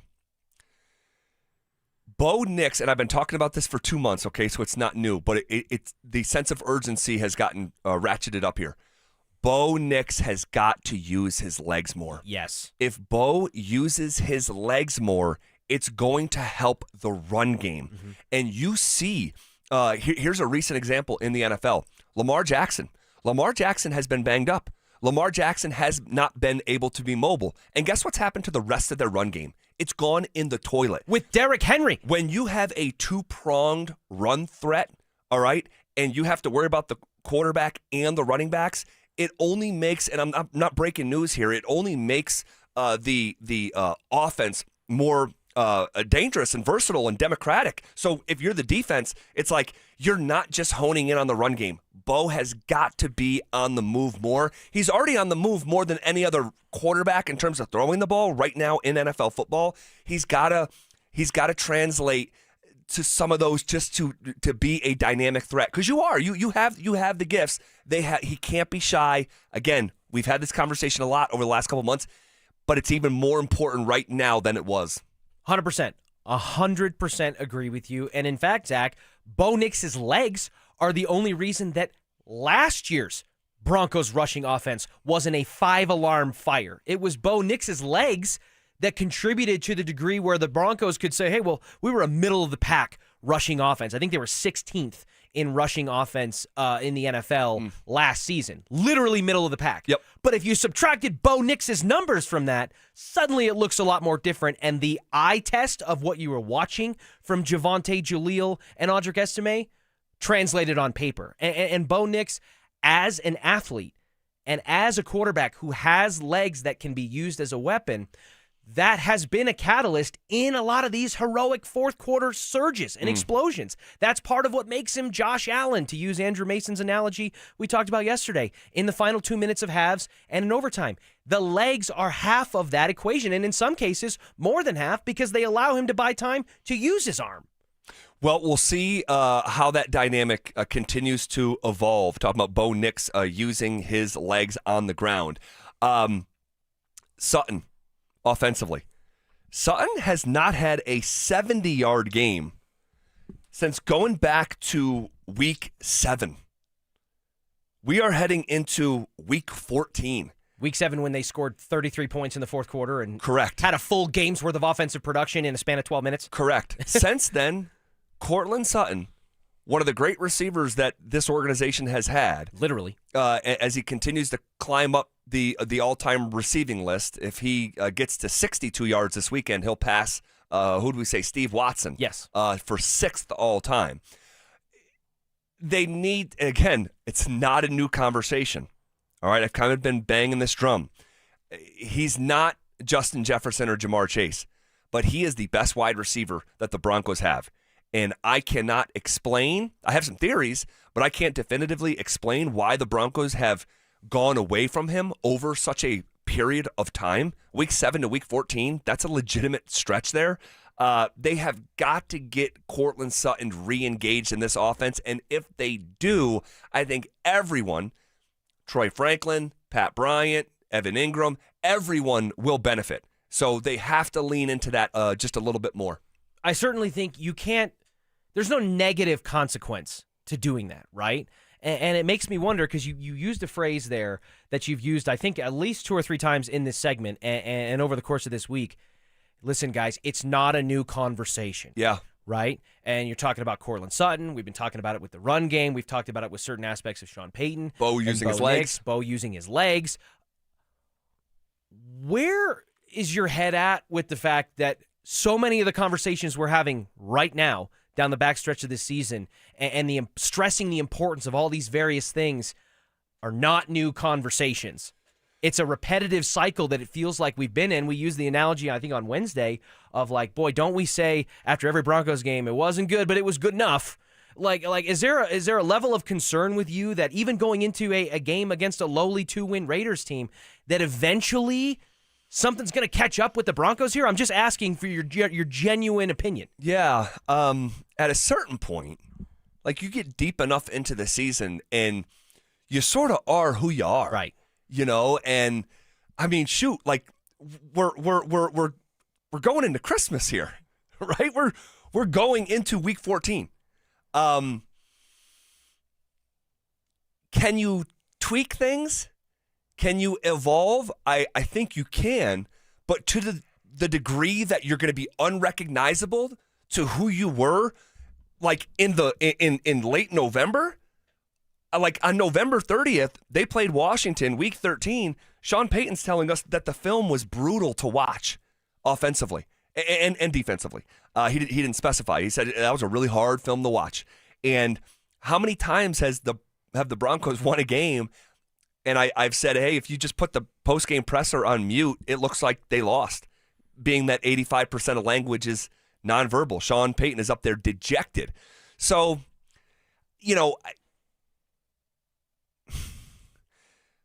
here's the thing. I think that, and this is why I've been slow to jump into the Super Bowl chat, is that their record. And by the way, I have, because at a certain point, I was going to say, uncle, you said I've been slow, yeah. but that implies that you have. No, yes, you have jumped. Yes, I have jumped. 2 feet? And it was after the Kansas City win, and I'm just like, okay, like you cannot continue to win games in the NFL over and over and over and over, and then say, but it's impossible that they win a Super Bowl. The conversation has shifted from can they or can't they to will they or won't they? Yeah, right. They can, but going back to your question of like, will this ultimately catch up with the Broncos on the biggest stage in the NFL playoffs? To think that it couldn't would be completely naive. But right now, they just keep on doing it. So it's hard to sit up here and say, like, no, over and over, when the answer has been consistently yes, yes, yes. They just keep on winning. But it's been one of these seasons where it's kind of hard to diagnose. It's been fun, but it's like been complicated. There's And I'm going off what the head coach is telling us as well, in addition to my, thinking for myself. So, yeah. What else here? I think a real theme of this game is also Bo Nix against the zone. Bo Nix has struggled against zone defenses. He just has. We're deep enough into this season and his career where you look at the numbers when he faces man against zone. And the Las Vegas Raiders play zone the most of any team in the NFL. And this is why I think Pete Carroll believes that they have a chance. This is Pete from yesterday talking about the dynamic with Denver.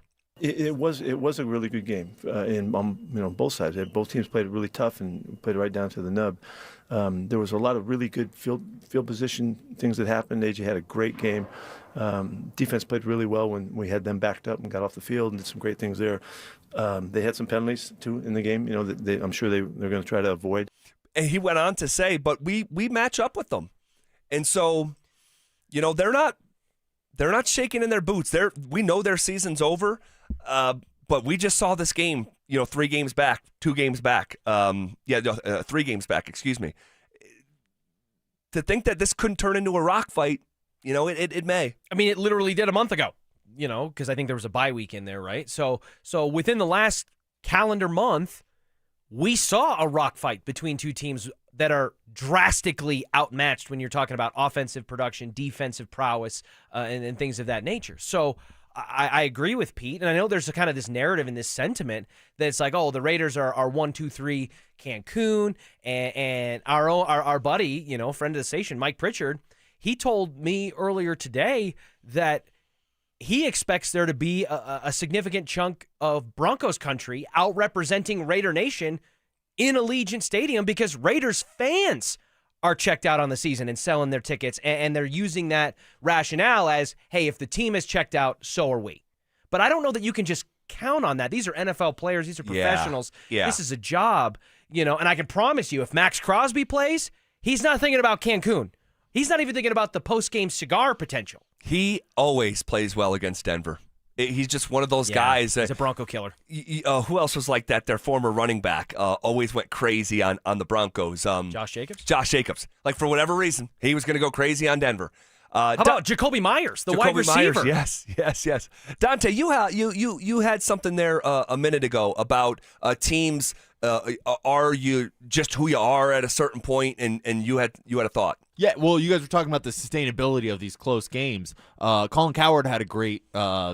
Yes, I saw that. Did I send that to you? You sent it to me. Yes, that's what I was getting your ear to bring up, but I can bring it up. Yeah. But it was basically about how winning by these large amounts, that's not sustainable. Winning close games, that is sustainable. That's what you see in the playoffs. You're not going to blow out a team by 40 in the playoffs.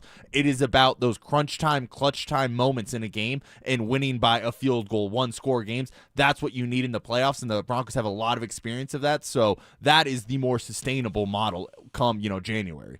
Well, we'll see. We will see how it all shakes out. In general, I agree with that. But when you actually are in the trenches watching these games, when you don't 100% know as a Broncos fan if your team can just wire to wire beat a team that's not either starting a backup quarterback. You said wire to wire. Yeah. They have trailed in every single game. Yeah. Every single game. Like what? See, and this is why I give a little pushback on Uncle Colin, who I love, is that what we're seeing has never happened before. Yeah. So to say that something's sustainable that literally has never existed, there have been 202 times in NFL history where a team has trailed in all 12 games that they've played.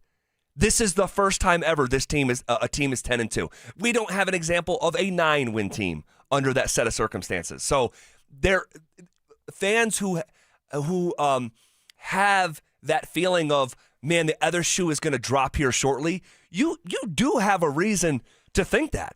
But the shoe just hasn't dropped. The one shoe just keeps on winning. And so, at some point, good enough might just be good enough. Yeah. Let me give you two numbers here. The Broncos enter this game against the Raiders this weekend with an 86% chance to win the AFC West. It goes to 91% with a win. It drops to 74% with a loss. When the Broncos are playing teams with a losing record this year, they are 6-0 outright. But you want to know what their record is against the spread? 1-5. Yikes. This goes to the tight games. They haven't won a road game by more than 4 points. This is why this game on Sunday, it could be a one-possession game with 3 or 4 minutes left, and the Broncos trying to do what the Broncos have done over and over and over. Win a tight one, if not win coming from behind. I would be willing to wager that at halftime of this game, when our buddy Cecil Lammy puts out his thing on Twitter about it's a halftime Broncos country, tweet me a gif of how you're feeling, that the tone of those gifs at halftime is going to be more frustrated than elated. And that's just because that's the body of work. That's the sample that the Broncos have put out there. Now, the change in the second half, and particularly the fourth quarter, is probably going to overwrite some of that, but the Broncos have failed to give you anything easy for the majority of their season, and there's not enough for me to draw from and say, oh yeah, but this time it's going to be different.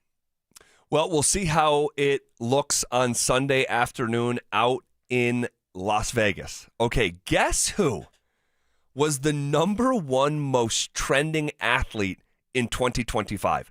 I'll give you a hint.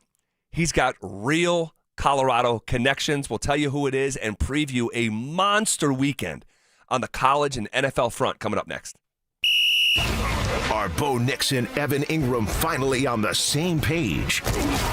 Will Vance Joseph find a way to shut down Brock Bowers and Ashton Genty? Let's go! We'll break it all down in the Fan Football pregame show, live on game day starting at noon. Denver Sports 104.3. The Fan. Imagine finding your dream home and moving in right away. No waiting to sell your old place first. Sounds perfect, right? That's exactly what Orchard's Move First, Sell Later program lets you do. Buy your new home now and sell the old one later. Here's how it works. Orchard gives you cash so you can buy and move into your new home first, on your timeline. No waiting, no showings, no double moves. Then the Orchard experts take it from there. They handle repairs on your old home for you so you attract the right buyers. Once they're done, a local Orchard agent lists and sells your home for top dollar. Orchard's Move First program gives you the freedom to buy and move into your new home first and sell your old home later. Buy before you sell and get top dollar for your home with Orchard. Ready to find out how much your home is worth? Visit Orchard.com to get your free home valuation. That's Orchard.com. What's going on, everybody? Phillip Lindsay here. And last year, I went a little rogue and dropped a discount code from our friends at Hermes Worldwide. And you guys used it so much they almost got mad at me. Well, I'm feeling a little spicy again this season, so I'm bringing it back, baby. You can get 30% off your ride to the game with Hermes Worldwide for your entire season. All you have to do is mention the code PL30. Again, mention PL30 when you book your luxury transportation to Empower Field. And contact Hermes Worldwide at 303-577-7600 or visit ridehermes.com/DenverSports. Go Broncos! Hellsberg gifts checked off the list. Now, time for wrapping. Earrings for mom. A gold bracelet to match the rings Danielle wears every day.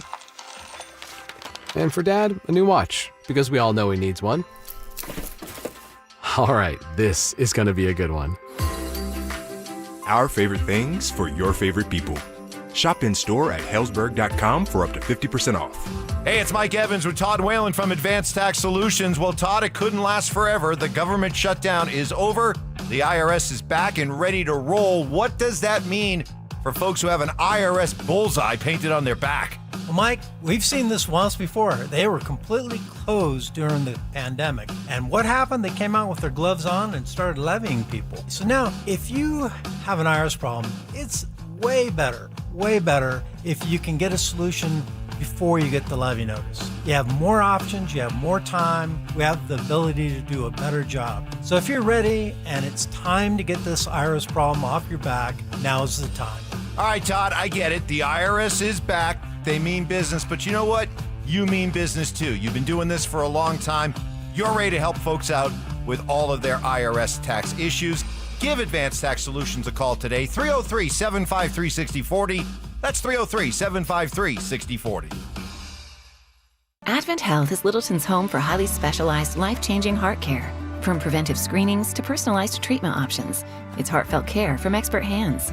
The Advent Health Heart and Vascular Institute is now open, ready to provide wholehearted care for your whole health. Brandon Stokely here from my friends at Roller Auction. Do you have items you're looking to sell? Since 1976, Roller Auction has been conducting commercial and industrial auctions for Colorado government agencies, Fortune 500 companies, small business owners, secured creditors, individuals, and more. They have a large marketplace to showcase your assets, so don't wait. Visit rollerauction.com for a free consultation and turn those items into some cold, hard cash. Again, go visit them at rollerauction.com. That's rollerauction.com. You gave years, maybe decades to your job. You showed up, worked hard, and planned for retirement. But now, the company's changed. Or maybe you've taken a buyout or been forced into early retirement. So, what happens next? I'm Jeff Jr., founder of Trajan Wealth. And if you've built up a 401k or thrift savings plan, now is the time to ask, is that money really working for you? Many workplace retirement plans offer limited options and even less guidance. At Trajan Wealth, we help people just like you roll over their accounts into IRAs with more flexibility and personalized investment strategies built around your goals. For households with $500,000 or more,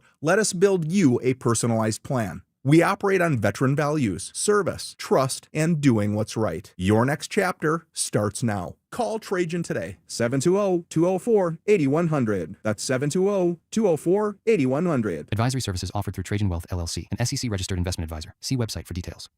Blue Sports Stable is where our community comes together with ice rinks, indoor turf, basketball courts, golf simulators, fitness center and restaurant, themed public skates, ice bumper cars, and learn to play classes. Join youth and adult programs that keep families active year-round. Host unforgettable birthdays, corporate events, and team building gatherings with one-of-a-kind activities. Your neighborhood hub for play, learning, and connection. Visit BlueSportsStable.com and follow @BlueSportsStable on Instagram. Blue Sports Stable, something for everyone. You've got your whole life ahead of you, so choose a Medicare plan you can count on. And that's what you get with a Medicare Advantage plan from United Healthcare. With more than 45 years' experience serving its members, United Healthcare has plans with low monthly premiums that fit your life today and as your needs change tomorrow. The Medicare annual enrollment period ends December 7th, so go to uhc.com/Medicare today. United Healthcare Medicare plans. It's Medicare coverage Colorado can count on. If you've been injured in Colorado, you want Wilhite. After an accident, you want Colorado's accident experts on your side, the Wilhite Law Firm. Get your free case review right now. Just call 303-GOOD-LAW today or visit WilhiteWins.com and win big with Wilhite. This segment on 104.3 The Fan is brought to you by Twin Peaks. Eats, drinks, scenic views. Want to partake in our contests? Check out the rules at DenverSports.com. Denver Sports Snapshot. On 104.3 HD3, DU Hockey skates with Miami, pregame starting at 6:30. Saturday morning on 104.3 HD3, DU Women's Basketball faces Idaho with pregame starting at 11:30. On The Fan, home of the Colorado State Rams, CSU Basketball faces CU with pregame starting at 2:30. One of Newsweek's best regional banks and credit unions. Learn more at WistaraCU.com. It's a Bud Light Football Friday. Bud Light, an official beer sponsor of the Denver Broncos. Every day at 3:30, the drive comes off the top rope to hit you with a 1, 2, 3. Finally, the Rock has come back to Denver. Tape your wrists, stretch your spandex, and oil your hair. Here's Zach and Phil with today's 3 count on the drive. All right, let's come off the top rope with it.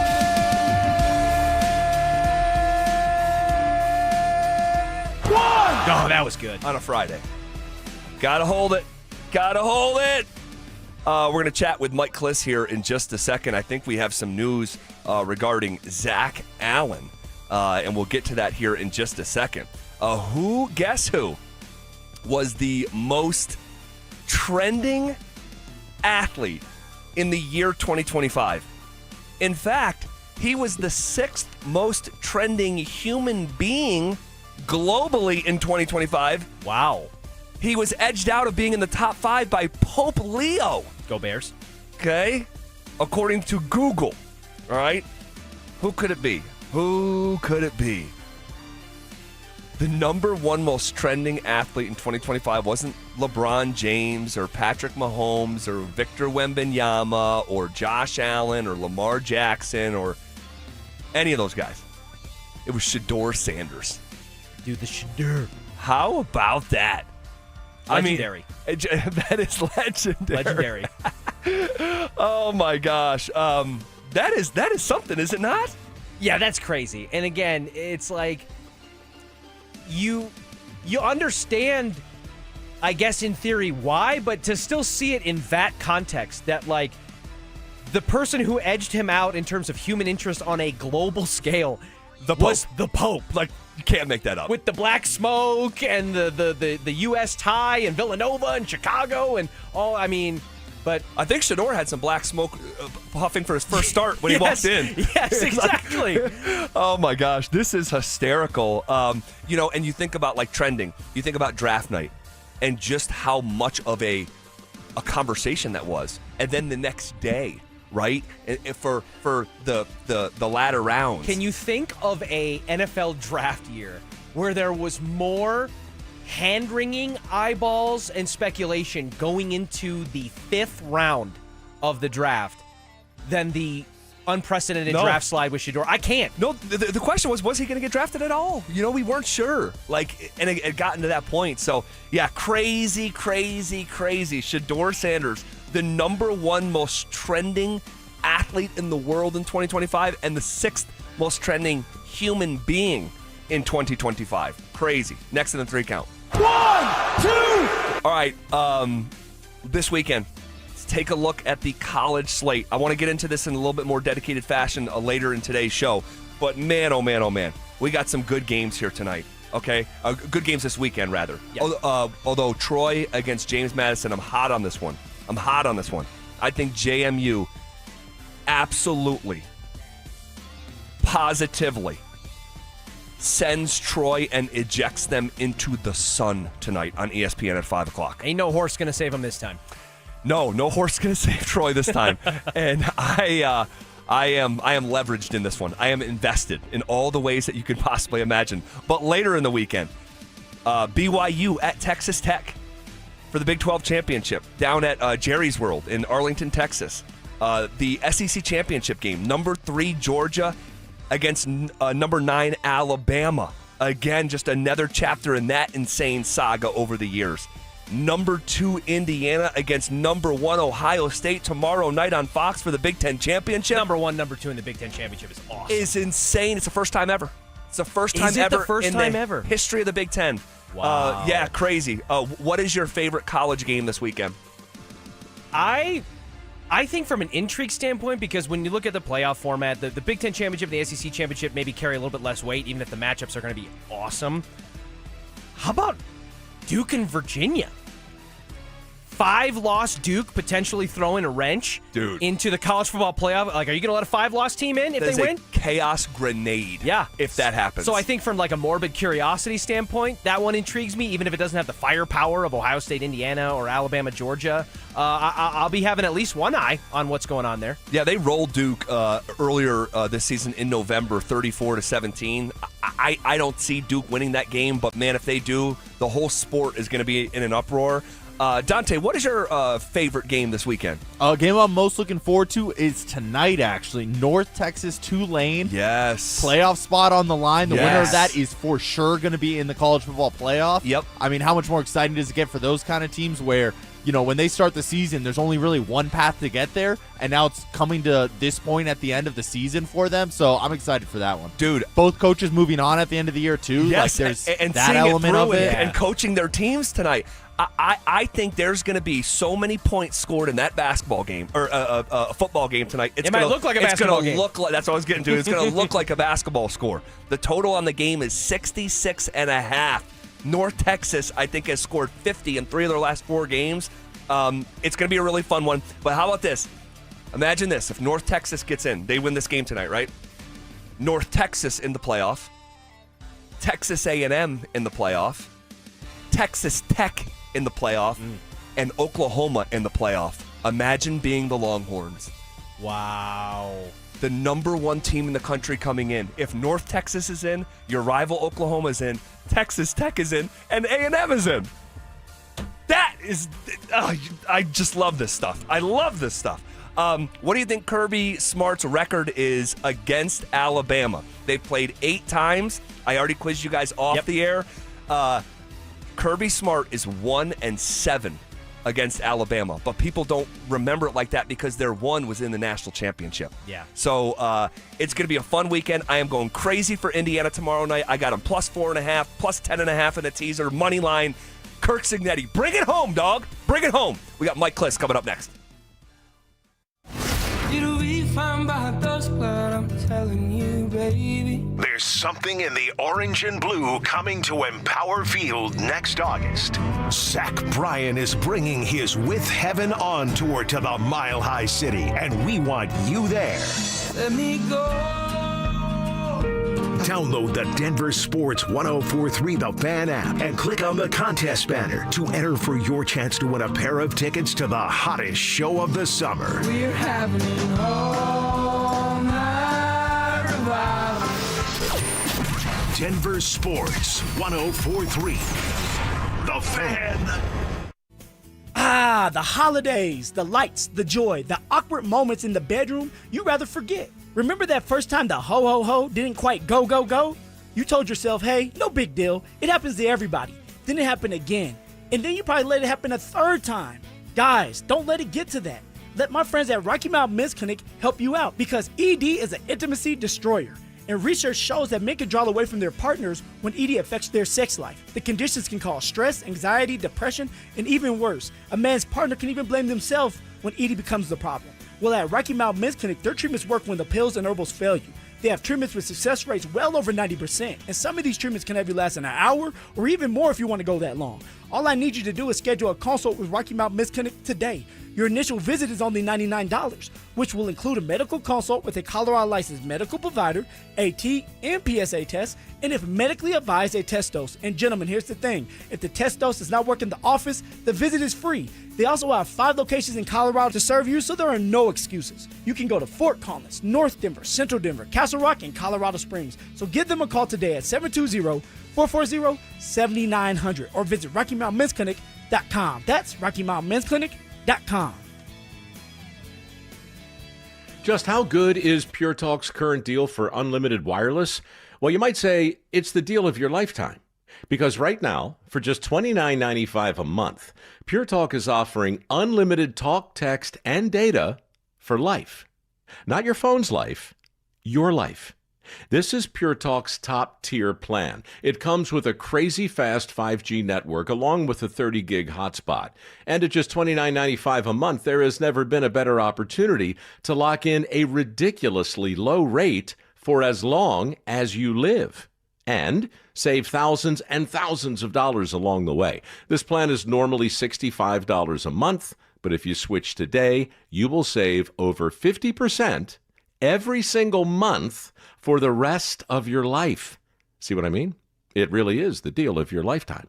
Dial pound 250, say Mike Rowe. Offer ends 12/7. Some restrictions apply. Details at puretalk.com. Samantha Flanagan here for Flanagan Law. If you find yourself in a car accident, do not tell the insurance company you are fine. They will hold that against you even if you end up with medical bills 3 months later. Protect your rights. Look for the Shamrock. Go with Flanagan Law. For the fitness fanatic on your Christmas list, save big this holiday season. At Fitness Gallery, we have deals everywhere, up to 50% off. Visit one of Fitness Gallery's 7 convenient locations from Colorado Springs to Fort Collins. We have you covered. Wow, Leslie, your fireplace really sucks. I beg your pardon? Well, what I mean is your fireplace is literally sucking all the air out of your house and right up the chimney every time you burn it. Well, what can I do about it? Well, you could get a high-efficiency gas insert from Cozy Heat. It keeps all the air you already pay the utility company to heat, and it returns up to 80% of the fire's heat back into your house. I'd use my fireplace every chance I get if I could do that. Maybe my furnace wouldn't need to run so much. Well, that's the whole point. Hi, this is Keith Lair with Lair Fireplace and Patio, along with my niece Leslie, to tell you how a gas insert from Cozy Heat will give you the incentive to use your fireplace again. Cozy Heat gas fireplaces and inserts are made to crank out the heat with beauty and style. Lair's is Denver's oldest, most trusted name in fireplaces. Family owned and operated since 1954. We'll even give you a free in-home quote, including expert installation by our own certified in-house installers. Find us on the web at lairfireplacepatio.com. For top quality Cozy Heat fireplaces and inserts, it's Lair Fireplace and Patio, Denver's fireplace experts. Hey guys, Mark Schlereth here for my friends at Cudarelli Vision. I wore glasses for a long time, but when I started needing reading glasses to see menus, text, read stats, to see my computer, I decided to go to Dr. Cudarelli at Cudarelli Vision for refractive lens exchange. It was a game changer for me, and it could be for you too. Join Dr. Cudarelli for a live webinar December 10th at noon to learn about refractive lens exchange from Cudarelli Vision. This free webinar is the perfect opportunity to meet Dr. Cudarelli and have him answer all your questions about RLE, like what is refractive lens exchange? How is it different from LASIK or EVO ICL? Why can't you develop a cataract after RLE? Cudarelli Vision is Colorado's most experienced with over 90,000 vision correction procedures. He can tell you when it's your right time for RLE, like he did me. So register for the webinar at coloradorle.com. It's December 10th at noon. coloradorle.com. Catch Telestrator Tuesday weekly on Stokely and Evans with Mark Schlereth, where Stink or Stoke dive into the past weekend's games with a coach's eye, using insights into what went right and wrong on critical plays. Telestrator Tuesdays, powered by Colorado Credit Union. Love where you live, love where you bank. This segment on 104.3 The Fan is brought to you by Trade Gen Wealth, your trusted local fiduciary advisors. Stay up to date on the Broncos and the latest news from around the league with our NFL insider James Palmer, exclusively on Denver Sports 104.3 The Fan. Mondays on The Rundown with Richie Carney, Tuesday afternoons on The Drive, and Friday mornings on Stokely and Evans with Mark Schlereth, all season long. Denver Sports 104.3 The Fan, DenverSports.com, and the Denver Sports app. It's a Bud Light Football Friday. Bud Light, an official beer sponsor of the Denver Broncos. Here's The Drive with Zach By and Phillip Lindsay.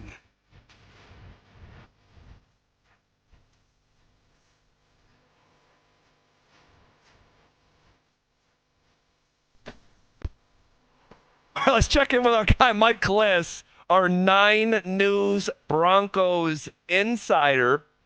He joins us courtesy of Fitness Gallery. and he's with us.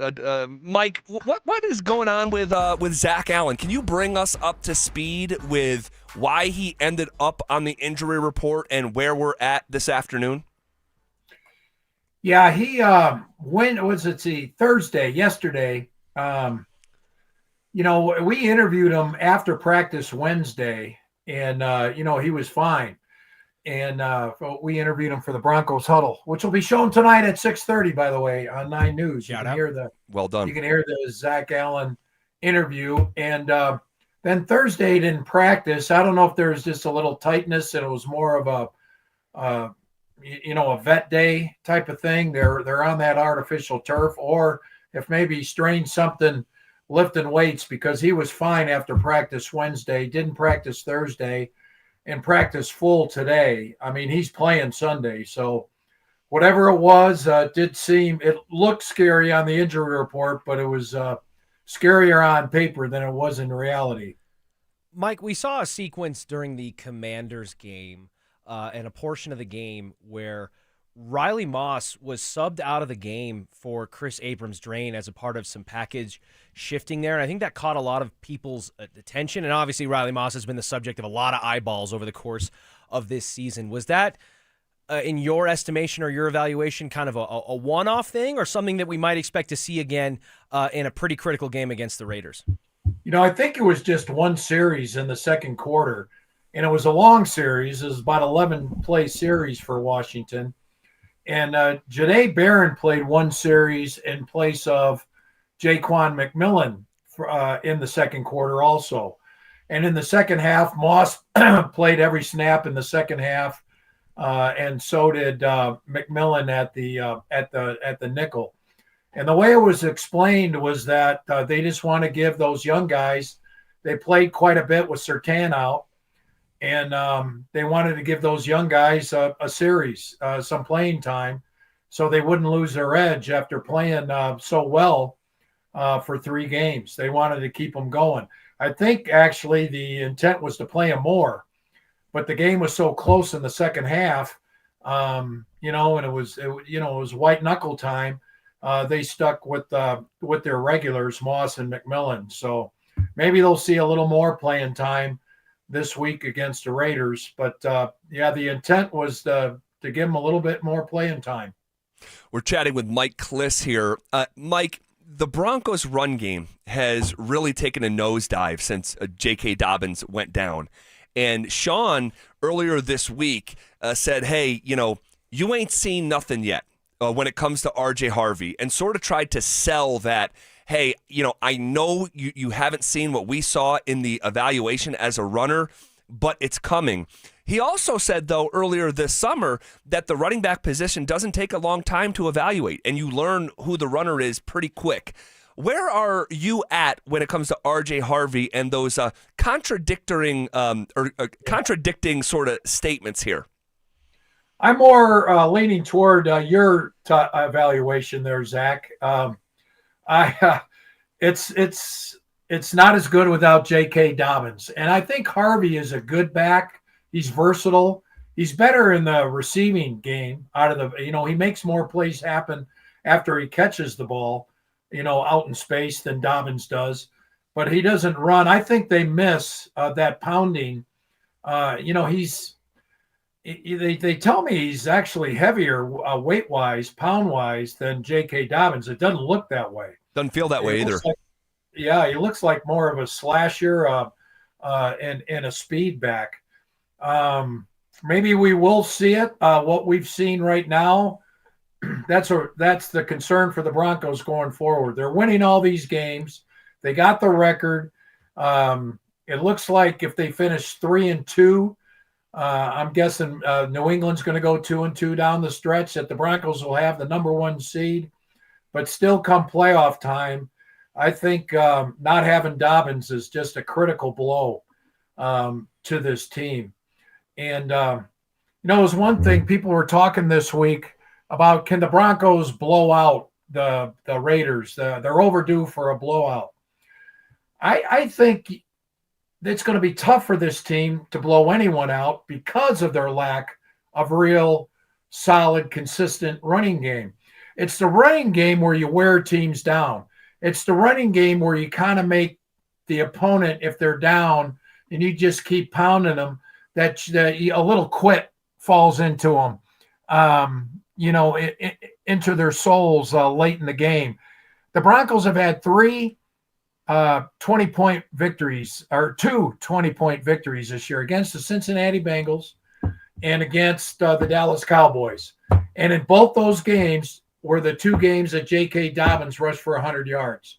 And so without that real running game, without that solid back where you can just pound the opponent late and, and just have them fold in the fourth quarter and you win by 3 scores, it's going to be tough for the Broncos to do that because they don't seem to have that type of running game right now. Along those same lines, Mike, quickly, with that said, if we accept your premise that it's just going to be hard for the Broncos to blow teams out, and with their current situation in the AFC standings, would you say then, by that premise, that it's pretty critically important that the Broncos put themselves in position to have the number 1 seed going into the playoffs to secure that bye and have a home field advantage to eliminate the potential things that could go wrong in the playoffs, eliminate the variables? Got about a minute, Mike. I 1 or 2 seed. They got to win the division. I think the 2 seed almost, the 1 seed you sit out for a bye and look at the Super Bowl champs. I think it's less than 50% over the last 10, 20 years that a number 1 seed has won the Super Bowl. I don't have it in front of me. I might be wrong. It's close enough to a coin flip. The number 2 seed, you're playing, you get momentum. You're still going to have 2 home playoff games.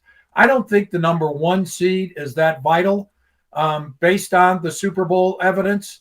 I do think the number 2, they got to stay at home for at least 1 playoff game to get some momentum and then take it from there.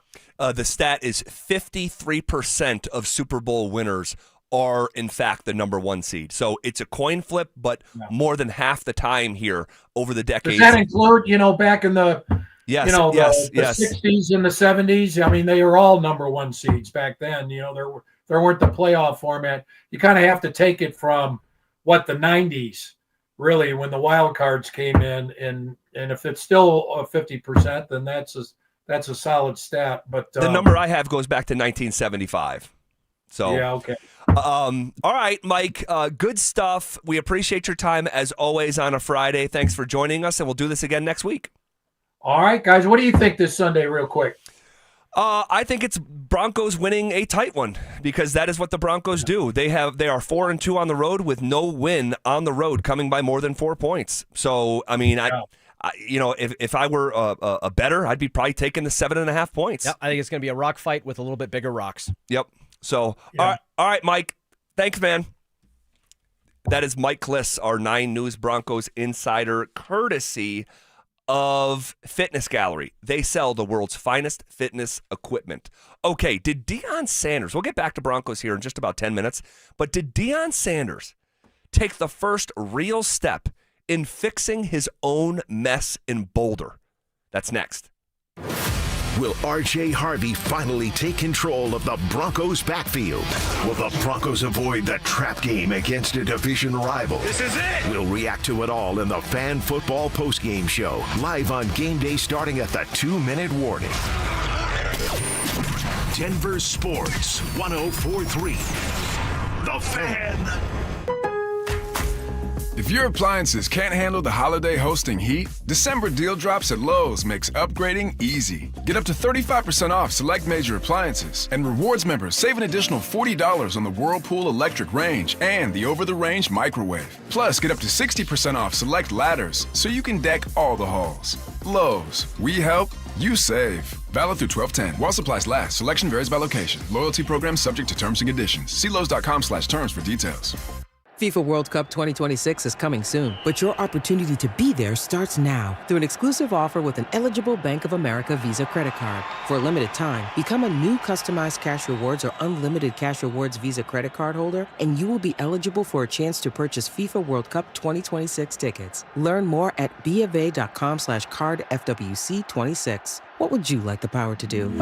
Bank of America, proud to be the official bank of FIFA World Cup 2026. Bank of America N.A. in partnership with Visa. Terms apply. Warrants reserved. Hey, it's Zach By here for 5280 Exteriors. Enjoy holiday savings of 20% off your windows or siding project. That's right, premium craftsmanship, stunning curb appeal, and energy efficiency. Visit 5280exteriors.com today. The altitude of quality. Most people don't think about their garage door until it stops working. Hi, I'm Tommy Mello, owner of Don's Garage Door Service. A noisy garage door is a cry for help. Most repairs are simple, but if left untreated, they can turn into costly repairs. Your garage door works hard every day, and a little maintenance goes a long way. We fix garage doors fast with quality parts designed to last a lifetime. There's never a good time for your garage door to break, whether you're rushing to work or you're trying to get the kids to school. We know how much you rely on your garage door. That's why we offer same-day repairs, because life doesn't wait, and neither should you. Over 90,000 five-star reviews don't happen by accident. They happen by putting people first. Fixing your garage door is what we do, but making your life easier and your home safer is why we do it. Families trust us because we deliver, and we'd be honored to earn your trust too. From repairs to upgrades, call Don's Garage Door Service today. At 303 Law 4040, we know getting into an accident stinks, and so does getting worked over by the insurance company or even your slick-talking made-for-TV lawyer. So if we can help, just give us a call. 303 Law 4040. Save that number in your phone. You never know when you're going to need it. That's 303 Law 4040. Cake Mortgage Corp. Equal Housing Lender. NMLS number 1734623. Licensed in Colorado by the Division of Real Estate. Terms and conditions apply. Are your bills keeping you up at night? Imagine using your home equity for a financial reset that helps you to finally get ahead again. At Cake Mortgage, we get it. Life's expensive. Insurance, groceries, and high-interest credit card debt. That's why we created the Cake Fast Cash Home Equity Program. Turn your home into your ATM without touching your existing mortgage rate. Cake Fast Cash is fast. Many clients close in 2 weeks, so call Cake today and pay down high-interest cards, free up cash, or fund home upgrades, and you only pay for what you use. Cake Mortgage. Your fresh-baked fast cash loan is ready to enjoy. Call 720-850-0012. That's 720-850-0012. Or visit cakehome.com. Whatever you're looking for when you head out into the wild, keep an open mind. Sometimes the real treasure is the journey itself. Sure enough, there's treasure out there. Sometimes it's something you didn't expect to find. And more often than not, it's as simple as the memories you make. Make some memories of your own with a new vehicle from Corwin Toyota. Family driven for over 100 years. Macy's Backstage is a whole department inside your Macy's store where you can find so many holiday essentials all for under $25. Don't wait. Find a location at macy'sbackstage.com. KKFN and KKFN HD1 Longmont, Denver. You're listening to Denver Sports 104.3. The Fan. Denver Sports Snapshot. On 104.3 HD3, DU Hockey skates with Miami, pregame starting at 6:30. Saturday morning on 104.3 HD3, DU Women's Basketball faces Idaho with pregame starting at 11:30. On The Fan, home of the Colorado State Rams, CSU Basketball faces CU with pregame starting at 2:30. One of Newsweek's best regional banks and credit unions. Learn more at wistaracu.com. It's a Bud Light Football Friday.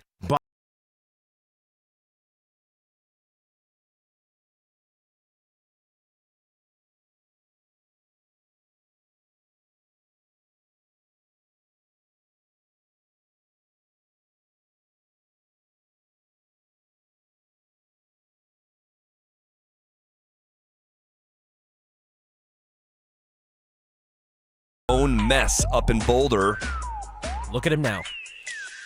Oh man, what a journey this story has been. I mean, just an absolute. Again, you talk about, like we were having the conversation yesterday about what Colorado athlete, and this was based on the John Elway Netflix trailer coming out yesterday, which was just so cool. Go back and listen to that from yesterday's show if you hadn't heard it. But we were having the conversation. Hey, what other Colorado athlete that doesn't have his own documentary deserves one? I don't know how this thing's going to finish up in Boulder. I really don't. But, man, it's got a lot of the makings of a doc. Oh, my gosh. His arrival up in Boulder alone was worthy of it, with the Louis luggage and the 80-something kids in the transfer portal when you're talking about players going in, players going out. The way that it started, we mentioned Shadour's first start in a Buffs uniform set a program record at the quarterback position. You've got in year 2, with the way year 1 fell off, year 2 you have a Heisman Trophy winning two-way player, absolute phenom, and Shadour Sanders, one of the best quarterbacks in college football. And then the drama of that whole ending post, college career for Shadour with this season. It's just, it's that one, again, that's another one that might have to be a multi-part. That's not a singular episode. Yeah, and so we're still living through it. We're not sure what's next, but Deion emphatic that he can fix this thing. I played this game. I know this game like the back of my hand, and I love this game, and I love all the ups and downs, the ins and outs about it, and I'm built for every last bit of it. But if anybody's built to reconcile and to get this back on course, is me, and I will do it if it's the last thing I do on earth. Trust me when I tell you, this was the Last Supper. God bless. And that's when he walked off the press conference stage. Okay, if it's the last thing that I do, I'm built for this. I know this game like the back of my hand. But what I would tell Deion is, you're not a player anymore. Right. You are in a totally different galaxy than being out there and performing as the most dynamic athlete maybe of all time. This is different. You have to use what's between your ears to navigate this storm that you're at the center of. And so, can he do it? I have doubts that he has what it takes to do it, or do what's necessary to do it from a work ethic standpoint and a recruiting standpoint. But this hire that he made yesterday, I will say, man, I think it's excellent. And I'm talking about Brennan Marion, coming over from Sacramento State as a head coach. He would, by way of UNLV, he was their OC. Man, he is. This seems like a really smart hire for CU.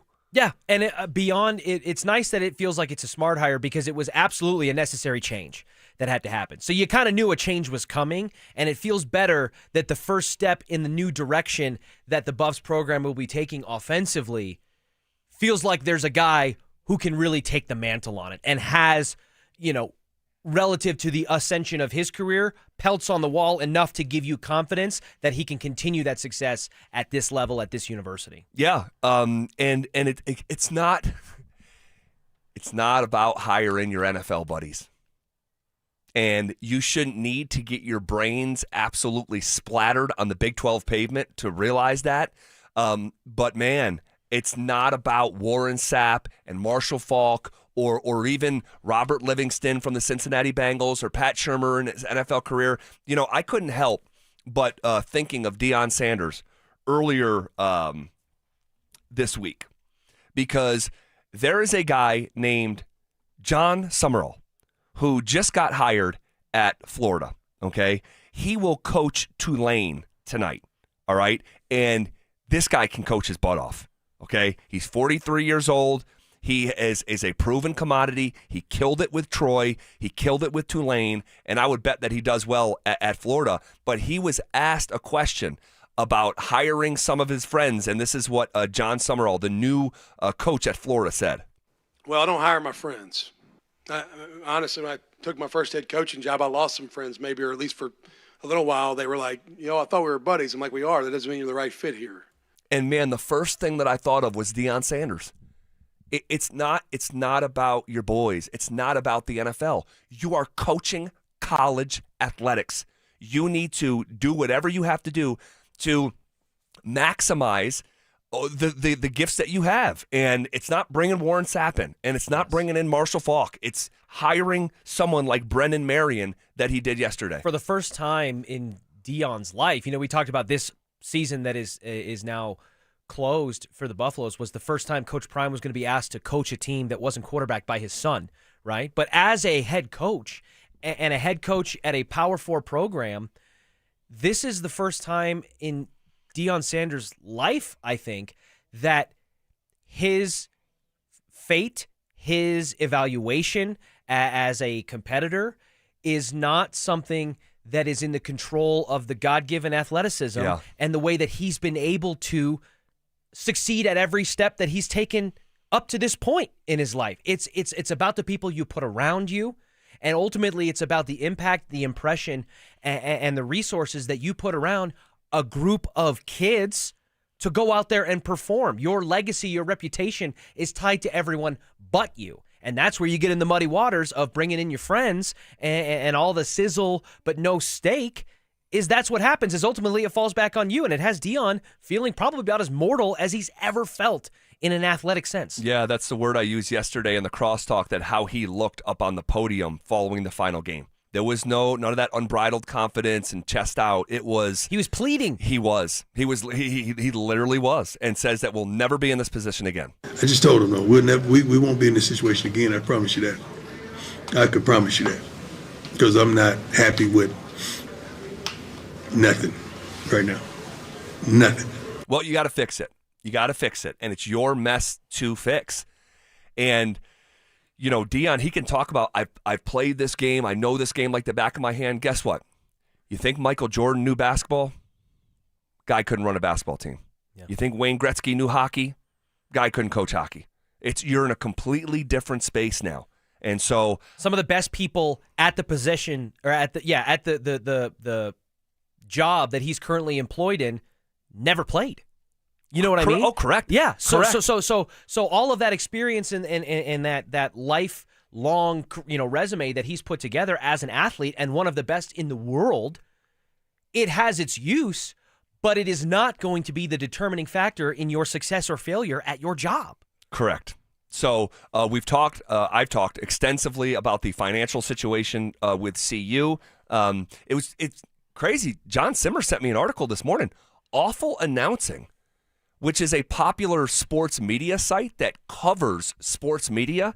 They have a massive following. Most people in our business follow those accounts and on Instagram and all the social media.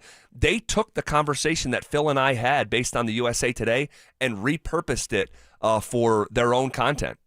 So it's a touch point right now. It's a very, very unique window of time right now at CU. The urgency that the football program has to win, I don't think you can overstate it. As of course, USA Today reporting it's the largest financial deficit in the history of the athletic department, right? In a time where it's thought to be the most fruitful financially. So got to get it figured out. But I'll say that hire, and they haven't officially announced it, but Brennan Marion, man, that's a good hire. Oh, excuse me, they have officially announced it. How about this? Marion, when he showed up at Sacramento State, in 1 year, he doubled the rushing output that they had the previous season. That's not by accident. It's not. And CU finished 15th out of 16 teams in terms of their ground game in the Big 12, only edging out Oklahoma State, which is barely a program right now. Hard to believe. This dude, Brennan Marion, also had the highest-ranked FCS recruiting class in the country. Also not by accident. And I wouldn't be surprised if some of those kids come over with him and play at CU. But how about this? Brian Howell put this out there. In 6 years as either an OC or a head coach, Brennan Marion's players on offense have received all conference honors 28 times in 6 years. 10 of those were O-linemen. A first or second team quarterback happened at least 4 times in 6 years. First or second team running back happened 4 times in 6 years. First or second team wide receiver happened 5 times in the 6 years that he has been a head coach or offensive coordinator. So, yeah, man, I think it's a good hire. So we'll see if they can acquire the talent for Brennan Marion to use these guys with his go-go offense. All right, Sean Payton says, you ain't seen nothing yet when it comes to one player on the Broncos offense, and we'll talk about it next. After a disappointing season, has the pressure been turned up on Coach Prime and the Buffs? Guys, I'm telling you, if Deion Sanders doesn't win and win big next year, CU Athletics will be in a worse spot after he leaves than before he arrived. And that's a promise. Denver Sports 104.3. The Fan. This is the story of the one. As the purchasing manager at a manufacturing plant, she knows the only thing more important than having the right safety gear is having it there when you need it.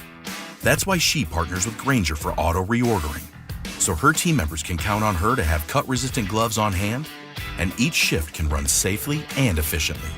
Call 1-800-GRAINGER, click Grainger.com, or just stop by. Grainger, for the ones who get it done. Tired of hearing scary radio ads about the IRS? Tax Relief Advocates is different. TRA is here to tell you that if you owe money to the IRS, whether it's $5,000 or $500,000, we have a solution. TRA can eliminate or reduce what you owe to the IRS with zero risk to you. We have over 1,000 5-star reviews on Google and an A+ with a BBB. End your tax nightmare today by visiting TRA.com or call 800-275-1728. That's 800-275-1728. Comcast Business is celebrating the holidays by giving your business the $1,000 holiday bonus when you switch to a gig speed internet package. Just imagine the thousands of possibilities of a $1,000 prepaid card. Like possibility number 12, a new laptop for the office holiday hero. Or possibility number 108, smart speakers to deck those hallways. Or possibility number 192, new equipment for the new year. Or possibility number 555, Bluetooth holiday lights for office decor. Switch to Comcast Business, designed for 100% reliability with business internet and wireless connect, plus advanced cybersecurity, and now get the $1,000 holiday bonus.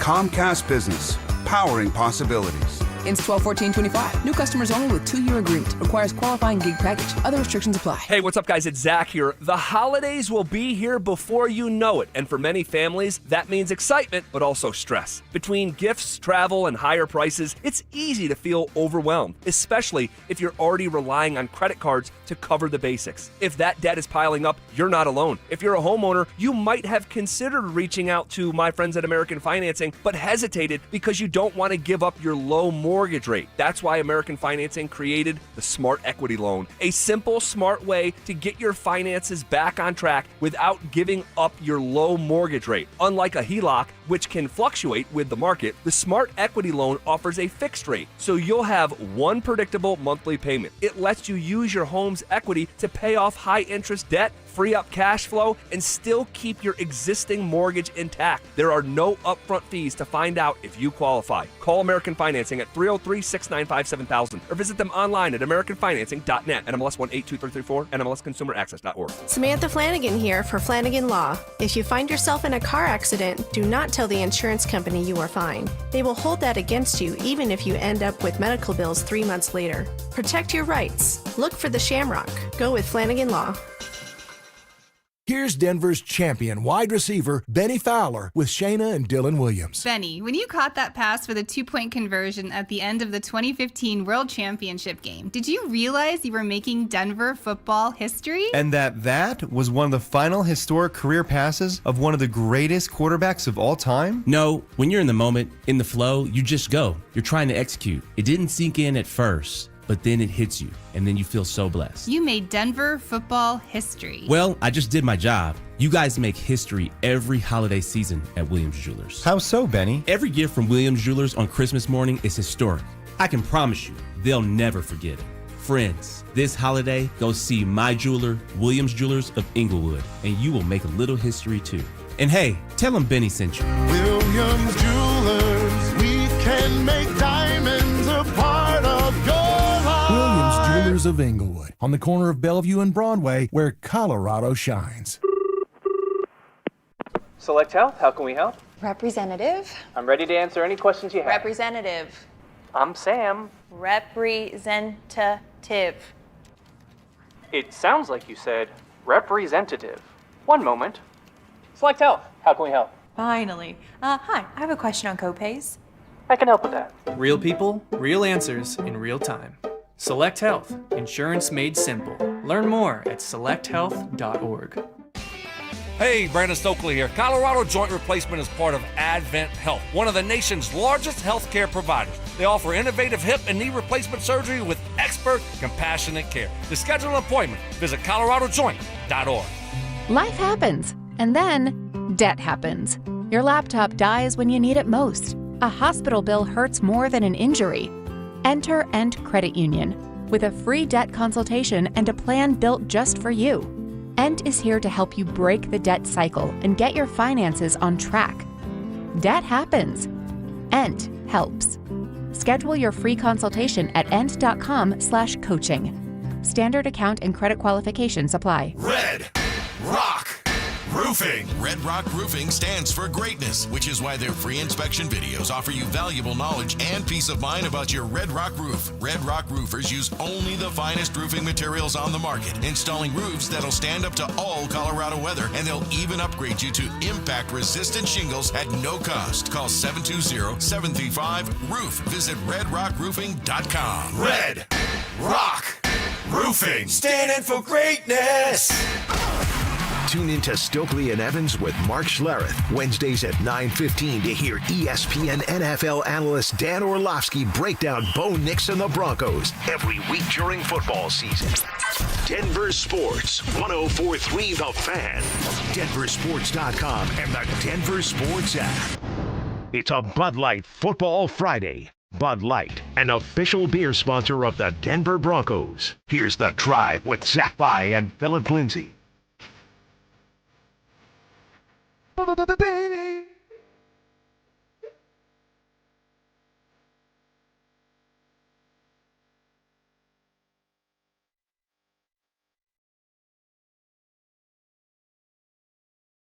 little Bachman Turner Overdrive on a Friday. I love this song. Haven't heard it in a long time. It's a head bobber. It's upbeat. It's happy. It's fun. Yeah. It's one of those ones where you're in the car and you're at a stoplight and you don't realize how loud you're singing it until you look over and everyone's like looking at you. Turn this up, Dante. Now for sure. I haven't heard this in years. Told me I was cured. Oh. So I took what I could get.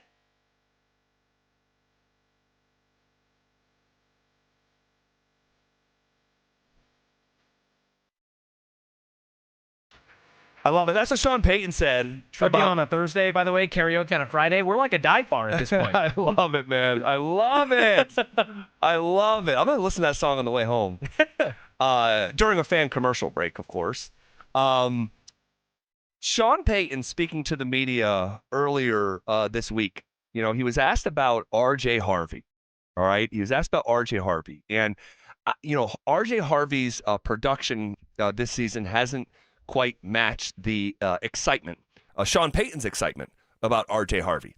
But he was asked earlier this week on, is R.J. Harvey gaining more trust because of how he has improved as a pass protector?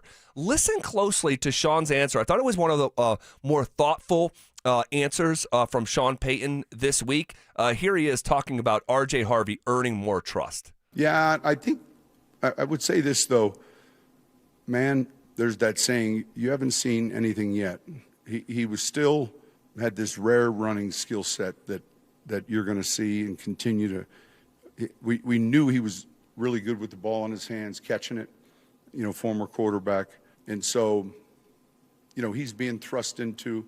There's a lot that goes into it. I mean, Vegas is going through it with, Genty but like we as coaches, identify, hey, how do we get him, even to where you're looking at is how do we get him the touches he needs, and Jaleel, even Tyler, and how do we manage that and make sure they're doing the things they do well. There's a little puzzle to it. But when it comes to, look, there's certain things he's got to be able to do in protection, all right?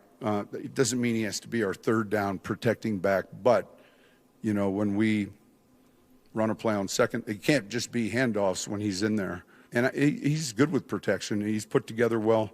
He's smart. He's just quiet. You guys that have talked to him, you know, you really got to poke him to get something out of him. But I think that's just his nature.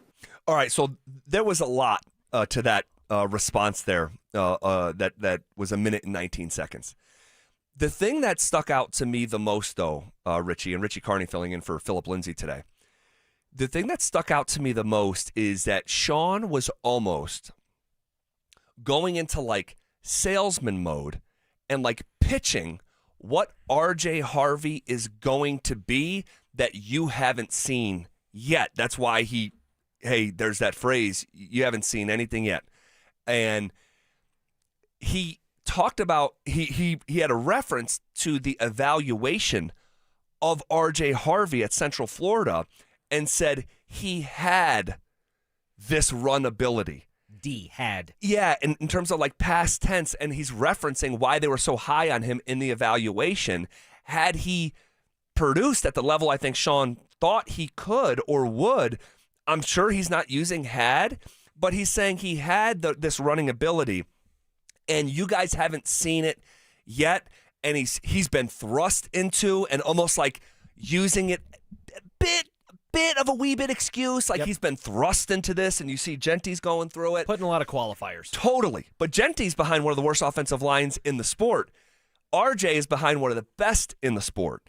And so I find it interesting that, you know, Sean obviously still very high on his second round running back, but he, even in that quote, is almost admitting what it hasn't been. Yeah, because if the resume was on paper and evident through 13 weeks of an NFL season, there would be no need for a sales pitch. It would just be, you guys have seen it. You saw the same thing we're seeing. But because there's a split there, and because the narrative is now starting to turn in a lack of faith in RJ Harvey and the potential that he is not going to live up to the billing that a second-round running back who was drafted to be the face of that room, and then, as you pointed out correctly, the Broncos had to pivot from that and sign J.K. Dobbins in early June. Correct. Because they weren't thrilled, one would assume, with what they saw and whether or not it was going to give them confidence that they could get where they wanted to go. So, of course, he's having to go into salesman mode a little bit here, and I don't want to, as we've done a good job so far, you in particular have, of pointing out contradictions between what somebody says now, like a Sean Payton, and something that a Sean Payton maybe said a handful of weeks ago. I'm not going to let myself fall into that trap because I've been on the record that says, hey, Sean Payton puts a lot of stuff out there, right? He gets over his skis voluntarily a lot, and he says things that make you, me, and others go, yeah, my eyes are telling me that that's different, and I don't know that I believe you. And frequently enough to give credence to it, what Sean Payton has put forth at least reasonably comes to fruition. He said, this is the seventh team that I've ever thought I've coached that could win a Super Bowl, and now they're 10-2 in a dogfight for the number one seed in the AFC. He put that out there about Bo Nix. We'll see in the next handful of years how that pans out. So I guess there's a reasonable chance that you could say, hey, Sean probably did see these things. There's been some circumstances, and maybe it will come to fruition on the back half of a season. I don't know that I'm quite there yet, but Sean Payton has a track record of maybe finding ways to prove himself right, and maybe he'll be able to do that with RJ Harvey. Yeah, we'll see, because you mentioned the contradiction. Sean Payton himself, said something to me this summer at training camp that does, unfortunately, fly in the face of what he said this week. And we'll talk about that intersection coming up next. Join Denver Sports 104.3 The Fan and Blue Sports Stable in Superior for our Denver Sports Equipment Drive, benefiting Recruiting Classroom. We're taking donations of new or gently used sports equipment through December 20th. Head to denversports.com/equipment for a list of drop-off locations and most needed items. And help us spread some cheer this holiday season. Now, more than ever, you're thinking about what's important to you in your life. One thing keeps coming to the top of your list. This is Glenn Jamron for Alpine Bank, member FDIC. You've been thinking about the importance of home this Christmas. Alpine Bank hopes you'll put the well-being and good health of your own home and your own community first and foremost. Please shop locally. Stores are filled with friendly people eager to help you. Alpine Bank is certain you'll find everything you're looking for. This is your home. You are its lifeblood. Let's remember the good advice of a little girl named Dorothy, who once said in The Wizard of Oz, "There's no place like home." Alpine Bank, connected to Colorado, and you.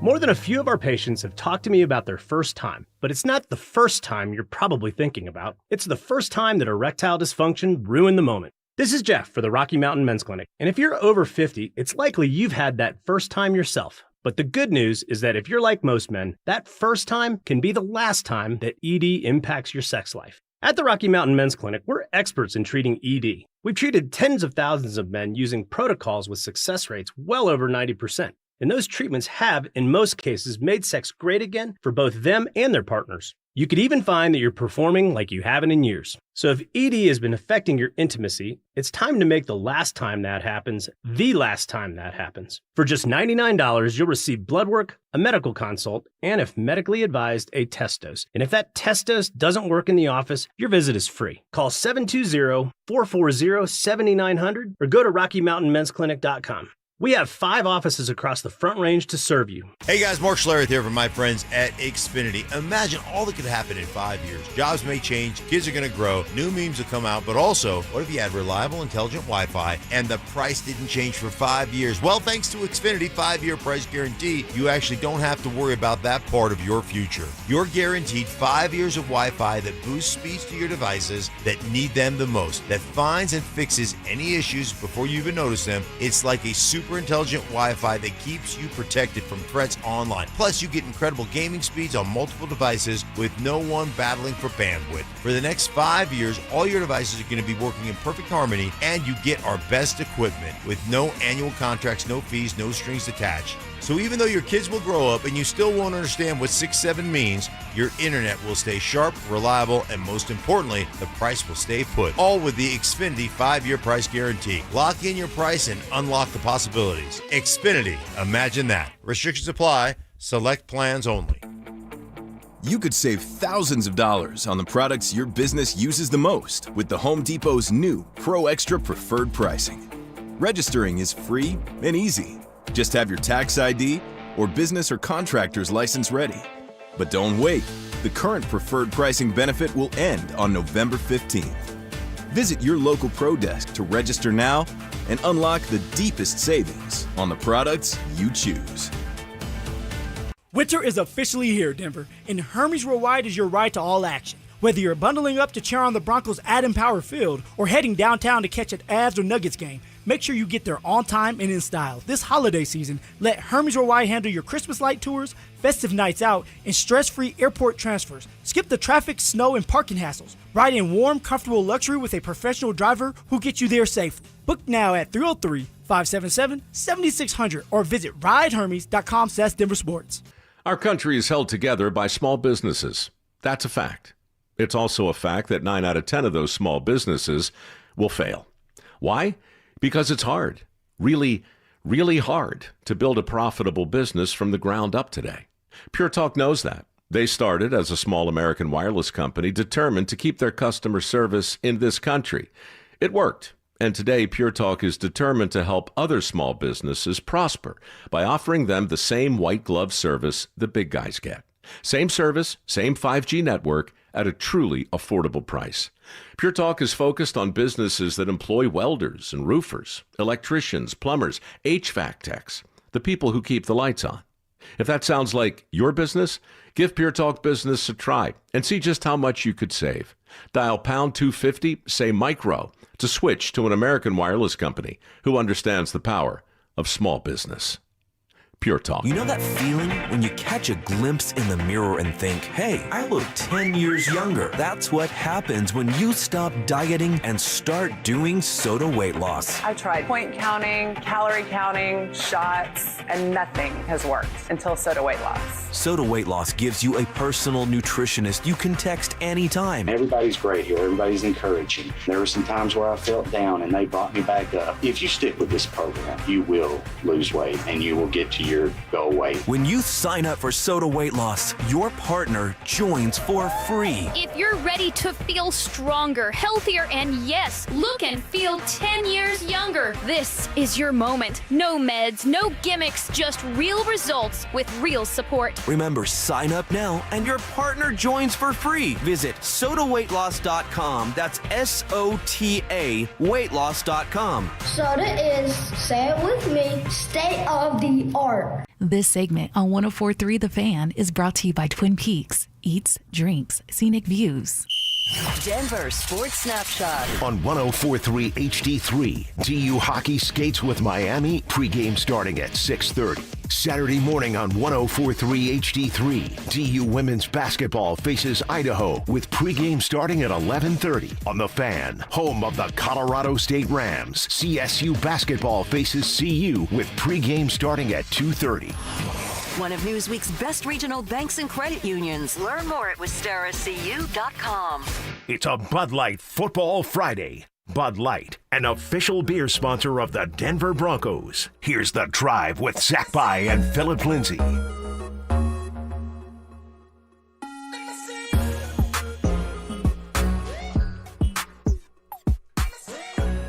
Bottom half of hour number 3 here on a Friday. Appreciate you guys rocking with us. And we have Richie Carney filling in for Phillip Lindsay today. Going to read this RamosLaw.com text that says, hey guys, this is Ray from Broomfield. I just dropped off 4 lefty hockey sticks at the sports stable. Thanks for supporting the equipment drive. That's awesome. That's awesome, Ray. That's going to go to someone who needs it. And who definitely wants it. And if you haven't heard, we've teamed up with our friends at the Blue Sports Stable in Superior for our Denver Sports Equipment Drive, benefiting Recruiting Classroom, a nonprofit that I've become and grown passionate about. Now through December 20th, we're taking donations of gently used or new sports equipment. Most needed items include hockey and ice skates, as well as hockey sticks. So thank you, Ray. Football helmets and pads, baseball bats, and lacrosse sticks. For drop-off locations and a full list of needed items, head to DenverSports.com/equipment. Really good cause and important cause as well for our community. Okay, we were just having the conversation about R.J. Harvey and some comments that Sean Payton made earlier this week about the rookie running back. And, you know, basically you guys haven't seen the real version of this guy that we saw during the evaluation process. I'm not going to play the whole clip, but this is a bit of what it sounded like earlier this week. Yeah, I think I would say this, though. Man, there's that saying, you haven't seen anything yet. He was still had this rare running skill set that you're going to see and continue to. We knew he was really good with the ball in his hands, catching it, former quarterback. And so he's basically, and we just talked about this in the previous segment, he's kind of like selling you on what the evaluation was that you haven't seen unfold yet, but like you will just let it continue to develop. But all if right. you call now with 4 interest-free payments of $19.99. Yes. You'll see it. Yes. So the problem is that the running back position, and maybe it won't be a problem. So let me check myself. Maybe it won't be a problem at all. But right now it feels like it could potentially be a problem. All right, because with no J.K. Dobbins, R.J. Harvey's importance just goes to the moon. And for 2 straight weeks, man, if this was what it was throughout the season, the Broncos would have the single worst rushing attack in the league. And the problem is that the running back position, or potential problem, is that it's not a developmental position. It's an add water and stir position. And I've been talking about that for years behind this microphone, because every year, a rookie runs for 1,000 yards, whether it's Leonard Fournette or Kareem Hunt or Phillip Lindsay or Saquon Barkley or Josh Jacobs, James Robinson, Jonathan Taylor, Najee Harris, Tyler Algier, or Kenneth Walker, Bucky Irving. It goes on like that. So Sean agrees, though, because I asked him about it in the summer at training camp, and he said the running back position doesn't take a long time to evaluate. You know pretty quick. We don't see running backs like hang around the league 3-4 years and then like in year 5, 6 like really start to develop and evolve to the level that you hadn't seen for the first 5 years. We see that with the tight end position. We sometimes see that with the wide receiver position. We see it sometimes with the quarterback position. We see it sometimes with the left tackle position, Bowles being one of them, where it's just like it takes some time. Running back's not one of them. So you have a comment from Sean in the summer saying it doesn't take a long time to evaluate. It's actually like the quickest position to evaluate. And then you have the actual meat of the season going into week 14 saying, hey, he just needs some time. You'll eventually see it. And I think the add water and stir comments were made in part in Sean Payton's attempt to defend the fact that the run game was really bad last season, and how it's going to be turned around because it's an add water and stir, and because we're going to get a guy in the building, that guy being RJ Harvey, who I'm pretty sure, I don't have the audio in front of me, but I'm pretty sure he compared RJ Harvey's skill set to Reggie Bush and Darren Sproles. Yeah. And two running backs who maybe weren't fully add water and stir. I think Darren Sproles took a little bit, a few years to get going, but Reggie Bush, obviously a high draft pick. And I don't think what we've seen from RJ Harvey in his full mantle of opportunity to do so post J.K. Dobbins is giving confidence like he's going to be either one of those guys. No. Now, again, things can change. Maybe RJ Harvey will turn into a 5 yards a carry running back here moving forward. If he does it this season, the Broncos will win a Super Bowl. You know what? And this is why it's so important, because, you know, once in a while, someone will say, well, why are you guys talking about the run game again? It's vital. It's massive.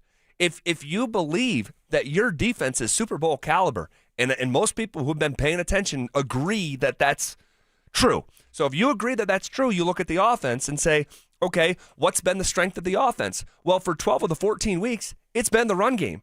But a top 5 runner has been removed from that situation. So you have this rookie who has got more responsibility, but he's also a high draft pick and is highly touted by Sean himself. We're just not seeing it.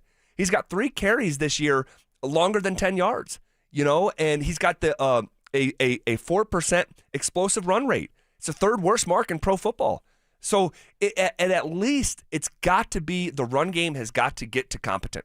It's got to get to competent. And if it can't get to competent, I have real doubts based on what we've seen from the passing offense that they're just going to shoulder this burden like the 2009 Colts. I just, you know, I'll believe that when I see it for this season. So, you know, it's a little bit worrisome.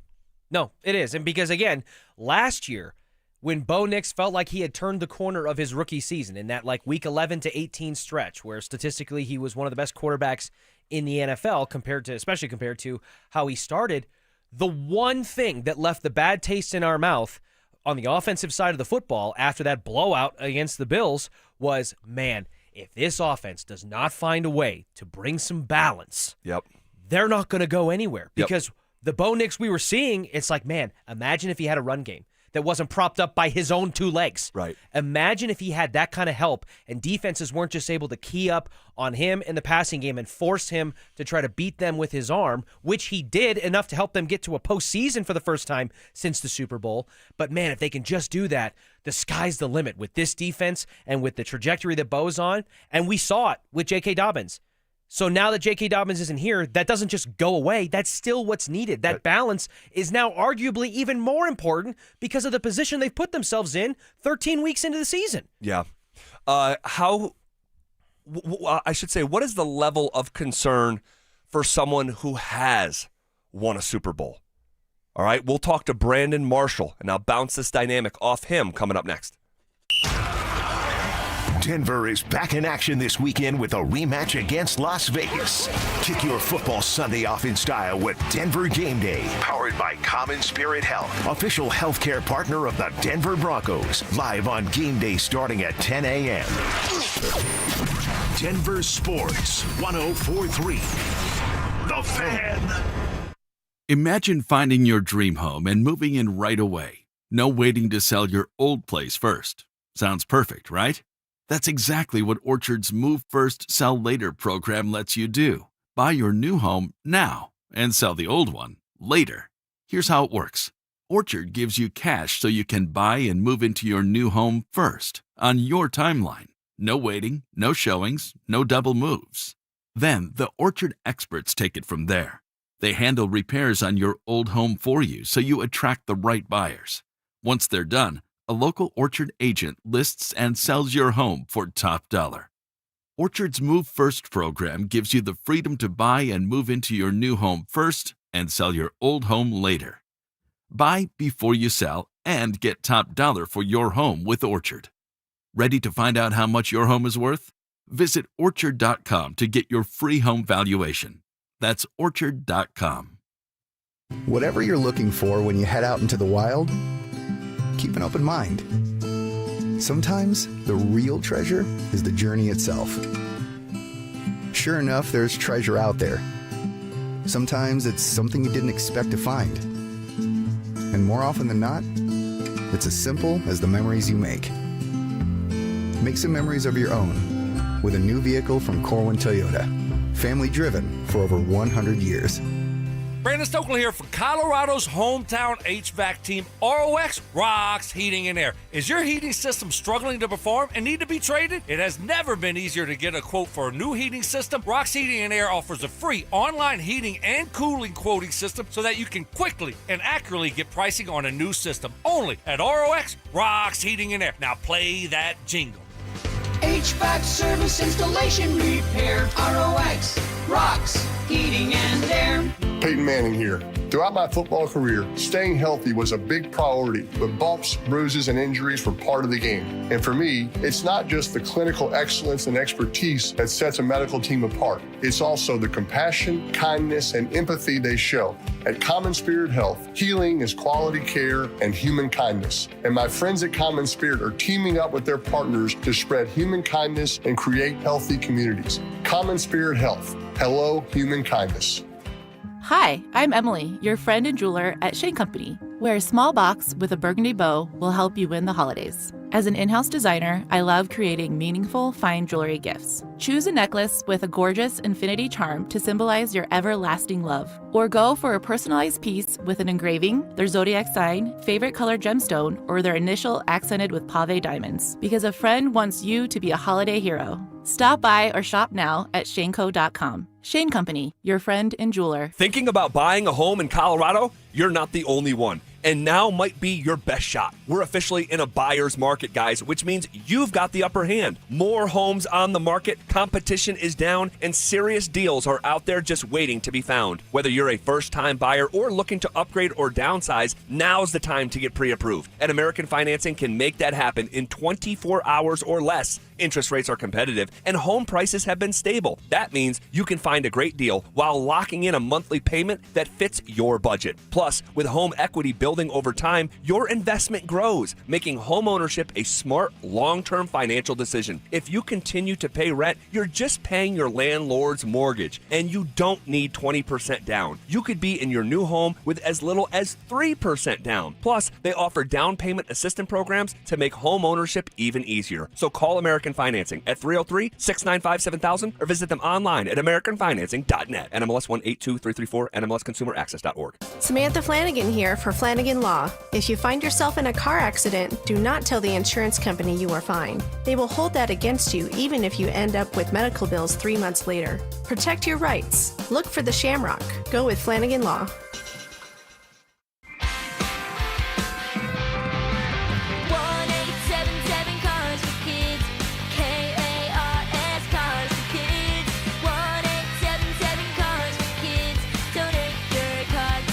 Call 1-877-CARS-FOR-KIDS to reach a friendly live agent. Donation's super easy, and your car can be picked up as soon as tomorrow. Call us now, 1-877-CARS-FOR-KIDS. Donate your car today. Hurry! It's our last chance to donate for 2025. Hey, bro, weirdest thing is happening at the game. Every time I crack a Bud Light, we score a touchdown. I think I'm some kind of football prophet. Bud Light, the official beer sponsor of the NFL. Stock up today. Enjoy responsibly. Copyright 2025 Anheuser-Busch Bud Light Beer, St. Louis, Missouri. Call Fix-It 24/7 for same-day service for any heating needs. Fast, reliable comfort when you need it most. Go to fixmyhome.com and click Book Now today. Get ready for every Broncos game with Super Bowl 50 champion Brandon Marshall as he joins the drive every Friday afternoon at 4:45 exclusively on Denver Sports 104.3 The Fan. Thanks to Corwin Toyota Boulder.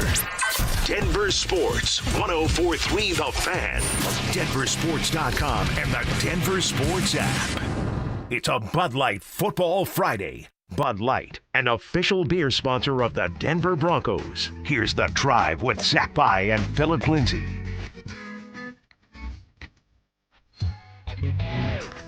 When it's over, it's the time I fall in love again. When it's over, it's the time you're in my heart again. All right, welcome back to it. And when you Happy Friday to you guys. We have a big football game for the Denver Broncos on Sunday afternoon against the 2-10 Raiders. So it doesn't appear on paper that it's some sort of big game, but we know that if the Broncos can beat the Raiders, they will have the tiebreaker over the New England Patriots for common opponents. The Patriots lost to the Raiders in week 1, so that was a meaningful domino when no one was paying attention to it. And to discuss all things Broncos Raiders, it is Super Bowl 50 champion Brandon Marshall. He joins us now, presented by Corwin Toyota Boulder. Hey, B. Marsh, welcome back to the show. I got to bounce something off of you. You know, the Broncos offense has been up and down, but the strength of it has clearly been the run game over the course of the season. But then J.K. Dobbins goes down. And the last 2 weeks, the run game from the running backs have produced yards in the 50s. All right? It looks like it could be problematic. How much of a issue is that for you if the Broncos intend on trying to make a Super Bowl run with the run game that in its current state? It's definitely problematic. You know, even though Bo Nix has proven to be, somebody who can create fourth quarter magic, you know, this offense, like you said, there's a lot to be left. There's a lot left to be desired on the offensive side of the football. This isn't, Patrick Mahomes, Andy Reid. This is a Sean Payton's offense that needs the run game. So it is problematic. RJ Harvey, they got to figure out a way to get him going, even if, some of his plays are different than what J.K. Dobbins has done. Whether it's more gap scheme versus zone or vice versa, you know what I mean? So one thing they have to get in order is the ground game, or they definitely won't be going as far as we hope they will. B. Marsh, this is the rubber match for the Broncos against the Raiders, and I'm curious from your perspective as a former player, what kind of challenges maybe exist when you're playing a familiar divisional opponent for the second time? In the Broncos' case this year, they played them at home in a little bit of a rock fight. Now they're going on the road into a quote-unquote hostile environment in theory. What is that like in terms of the preparation week and maybe how things unfold on game day when you're playing such a familiar foe for the second time in a season? Yeah, this is a rivalry game, so I think both sides will be up and ready to go, for each other. Now, the Broncos only won 10-7 at home, by the way, right? Now, Broncos have won, a lot of their games close, and so I don't expect anything different, especially, you would think, by the way, you would think that they could trounce, or they should trounce, the Raiders, but it's still a division game. Second time seeing an opponent. They will absolutely study the film from the first time they played, see how they can improve. Both sides will do that. The Raiders are actually pretty awful this season. But it was interesting to see them keep it so close in Denver. So I'm interested to see how it goes. Obviously, Broncos definitely will, come out on top as long as they don't take them lightly. But it's interesting. It's a division game, so anything can go. We're chatting with Brandon Marshall, Super Bowl 50 champion. B. Marshall, I'm curious, and forgive me if this question was asked to you last week because I wasn't around, but just how important was it for your team in 2015 to have that number one seed in that first round bye, and you just had to win 2 games before playing in the damn Super Bowl? Do you remember how big of a deal that was for your team, for your psyche, for your body, all that? Yeah, it was a huge deal. And really, honestly, the biggest deal out of that was the fact that we wouldn't have to go to Foxborough, right?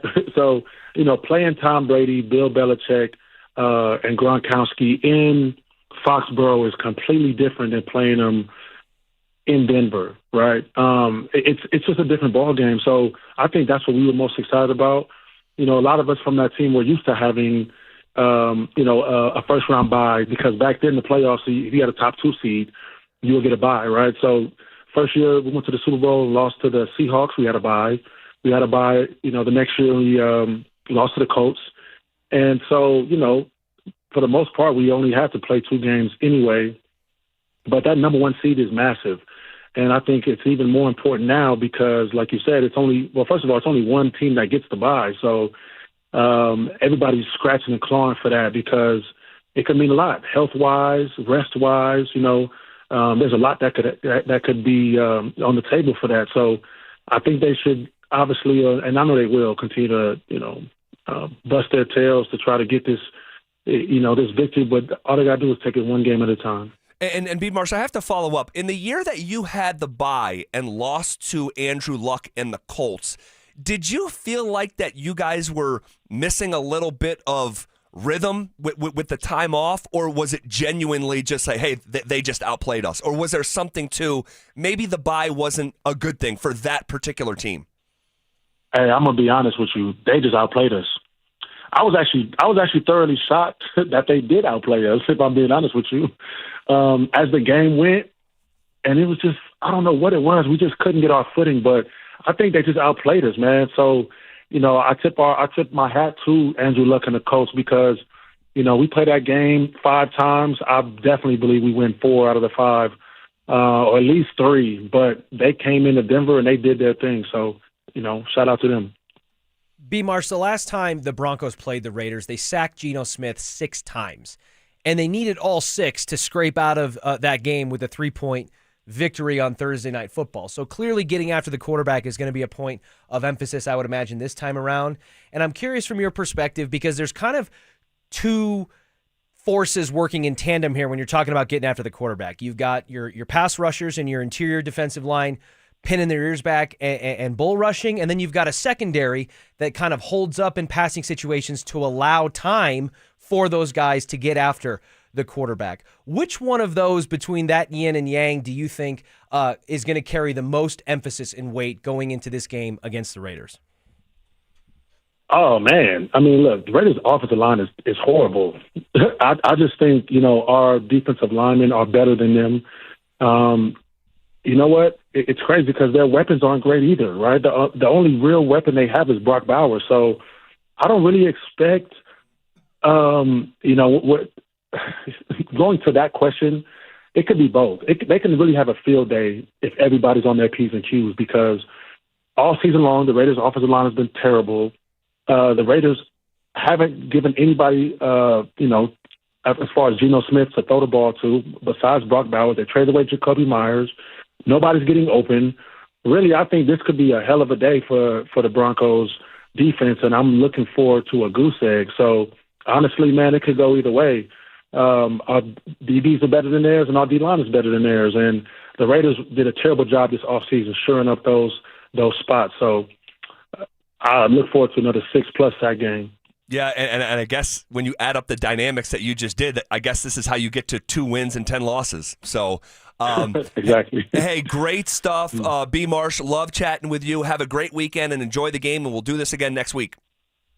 Sounds good. All right, there he goes. Our Super Bowl 50 champ, Brandon Marshall, presented by Corwin Toyota Boulder, family-driven for over 100 years. Yeah, I mean, you look at their line, Colton Miller, their left tackle, former first-round pick, he's out. He's on IR. Jackson Powers Johnson, their starting right guard, he's on IR. The current right guard, Jordan Meredith, he's questionable. Their left guard, Dylan Parham, he's questionable. So they are, they're going through it. They're going through it, but their problems are not the Broncos' problems. This is professional football. No one's going to feel sorry for the Raiders. So we'll do a full-blown preview here in just a couple minutes. But what do you think across the NFL slate this weekend is the best game? Because I think it's interesting. Like most years, if you said Joe Burrow and the Bengals are going to Josh Allen and the Bills, that is like a 10 out of 10 type of matchup. But it doesn't seem like that's being talked about like really at all. You have a Bears team that is, man, I did not see 9-3 coming for the Chicago Bears. They are traveling to Green Bay to play the Packers, who are 8-3-1. You look elsewhere around the NFL, Shedeur Sanders gets another opportunity against Cam Ward, right? So like you're going to have those two guys who at one point in time we were like, who's going to be the number one pick? And at one point they were working out together and even like kind of going at one another, verbally. If Shedeur beats Cam Ward and the Titans, does Cam Ward then have to make a rap video with Shedeur? Is that on the line? Yeah, that was, hey, we should do a song together. It's like, no, I want to be known as a football player. And then on Sunday Night Football, man, you have the Houston Texans going into Arrowhead in a game that could feel like an elimination game for Kansas City. Houston trying to get to 8-5. If they lose, they're just 7-6. I mean, there is a lot riding on that football game on Sunday night. What's your favorite game? I think obviously if we're looking at it from maybe a Broncos-centric or a Colorado-centric lens, that Houston-Kansas City game is fun because I think if the Chiefs lose, that puts their playoff probability down in that 10% range. Like again, it's the life support is starting to beep a little bit for the Chiefs and maybe another sign of their pending mortality. The Bears-Green Bay game is another sneaky one because right now the Bears are sitting atop because of tiebreakers, but with the Packers where they're at, I think the winner of that game and the loser of that game almost flip-flop to where the Bears could go from number 1 to number 6 or barely hanging into that 7 spot in the wild card postseason standings. So what a massive swing that could be for either side. Yeah, I cannot wait to watch that game. I will admit to you, I've already bet the under of 42.5. I think that is going to be a absolute like rock fight. Typical AFC North. Or not? Oh yeah, I was thinking that's the next one I was going to bring up. Yes, was the Bengals. Yeah. But you have Kansas City when, especially at home, they go on these long, methodical drives. But you have the stout Houston defense. Say what you want about Kansas City. When they play at Arrowhead this year, they played there 6 times, and they're 5-1. Yeah. So, I mean, it's going to take everything to finally just – I remember, like, seeing The Undertaker in these casket matches. Like, you got to get him in there. You got to close it, like, and make sure, like – couple nails in that. Yep. Nail that thing shut. Well, and that's the thing about the Bengals, which is where I was going to go next, is, like, the Bengals are in almost the exact same point that they were last year because of the Joe Burrow injury situation where it's like, hey, if they win out – they're going to make some noise, but this time they may not have to do it by sneaking into the wild card with hoping that the backup Chiefs beat the Broncos. They might be able to catch Baltimore for the division. Correct. They're like 2 games back with a game against Baltimore remaining on their schedule and the Steelers, I believe, coming up after this game against Buffalo. And it's Joe Burrow, Josh Allen. So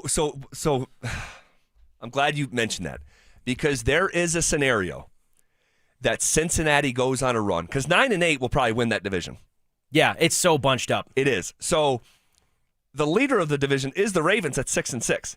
The Steelers are also at 6-6. They play one another this week.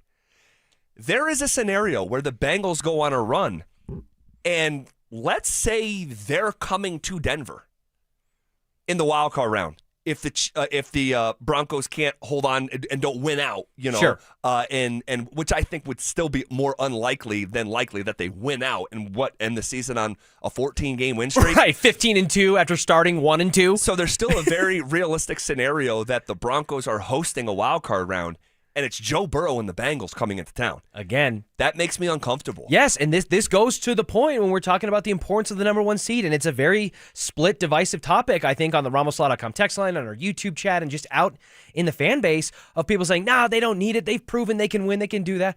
Not having the number one seed puts you right in the middle of the dogfight that is going to be the wild card playoff round in 2025, when you could have the Bengals, the Ravens, maybe the Chiefs, depending on how this game goes. But three premier quarterbacks in the NFL that all reside in the AFC, you may have to go through two of them if you don't secure that bye and allow some of that carnage to happen before you suit up. Yeah, and I know I'm half joking, but almost like half serious. I think that Broncos country should, for the second time in 3 weeks, be rooting for the Bills this weekend and when they play the Patriots. So, let's just – it's going to be a fun weekend. Let's keep our eye on these dynamics. This is fun, though, scoreboard watching like this. Yes. Yeah. It's a testament to the position that the Broncos have put themselves in. Okay, this is KKFN and KKFN HD1 Longmont, Denver. We are coming with it, and we are coming for it. It's Zach By hanging out with Richie Carney, who's filling in for Phillip Lindsay today. And we are The Drive. Happy Friday to you as we kick the door down to hour number 4 with incredible ease here. It's been a fun day talking ball and soon to be watching ball here as James Madison is getting ready to put their foot in the rear end of Troy. I want to talk about all the dynamics of Broncos Raiders here this weekend. We know about the tiebreaker, but I think if we're going to talk about the single biggest key to victory, all right, if we were going to fill in that blank presented by Williams Jewelers, the single biggest key to victory is blank, in your opinion, Rich? I think if it's a single biggest key to victory, I actually think it's going to reside on the offensive side of the ball. We talked a lot about the defense and some keys there earlier in the show. The single biggest key to victory, in my opinion, is going to be banking that the defense will do what they've done for the majority of this season and figuring out a way to run the damn ball with some effectiveness. And I don't know that that's going to come from a breakout pop performance from R.J. Harvey or Jaleel McLaughlin or Tyler Bidet. I think, though, that trio, without J.K. Dobbins in the room, kind of is what their production says they are. So I think it's going to come down to Sean Payton finding a way to put some lipstick on what's been a relative pig without J.K. Dobbins. With that big brain and all that context that he has built over a 2-decade-long coaching career, Sean Payton's got to find a way to squeeze some more production out of the rushing offense to bring some balance to Bo Nix, or they may have problems beyond the Raiders game, but also could get caught up against a 2-win team in Las Vegas. Yeah, totally. And so, yes, that is right at the top of like the whiteboard. If you're talking about keys, I mean, they're going to have to figure out how to make the best of what they have. They've had 2 football games without J.K. Dobbins. One was before the bye against Kansas City. R.J. Harvey got his big chance as the starter. He ran for 30 yards on 2.7 yards per carry with a long of 7 yards. Then came the next opportunity. Oh, and by the way, the rest of the room, Jaleel, 6 carries for 19 yards. They tried to give it to Marvin Mims once. He ran for 2 yards. So it was 59 yards rushing as a team, but Bo Nix scrambled for 8 yards. So it was really 51 rushing yards from running backs, okay? Then there was part 2 of the post-J.K. Dobbins experience. R.J. Harvey got another big opportunity. 13 carries, mustered 35 yards. But don't forget, he ran for 11 on the initial carry of the game. Right. So he averaged 2 yards a carry after carry number 1.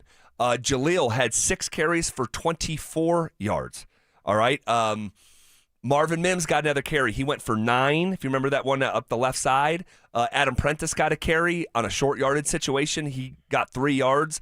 But again, if you take Bo Nix's scrambles out of it, I mean, you're talking about 59 yards from running backs. So in 2 consecutive games, the running back room has produced yardage in the 50s, And we know from Cecil Lammy's research that going back over the last 24 Super Bowl winners, they average 114 yards a game on the ground. Just a bit off. Not even close. Not even close. So, yeah, I mean, to say it's a point of emphasis is, probably an understatement. Even a double up in production, based on the numbers you just laid out there, wouldn't get the Broncos to that average line for a Super Bowl winner. Yeah. Even if they doubled. And think about this. The Raiders are the worst rushing attack in professional football. They get to 75 yards a game. It's not good. It's not good at all. But it's still somehow better than the Broncos have been the last 2 weeks. So, again, sky's not falling. Broncos are 10-2. But if you are ignoring that and looking past that dynamic, I don't think you're looking at it with clear, sober eyes. How would you fill in your own blank that you laid out there in terms of a singular key to victory over the Raiders? Pressuring Geno. Pressuring Geno Smith. Them 6 times the last time out, and their running game is such that we just talked about. Like, if they're not getting it done in the passing game, man, they get one-dimensional real quick, and I don't think the Raiders are going to be able to score.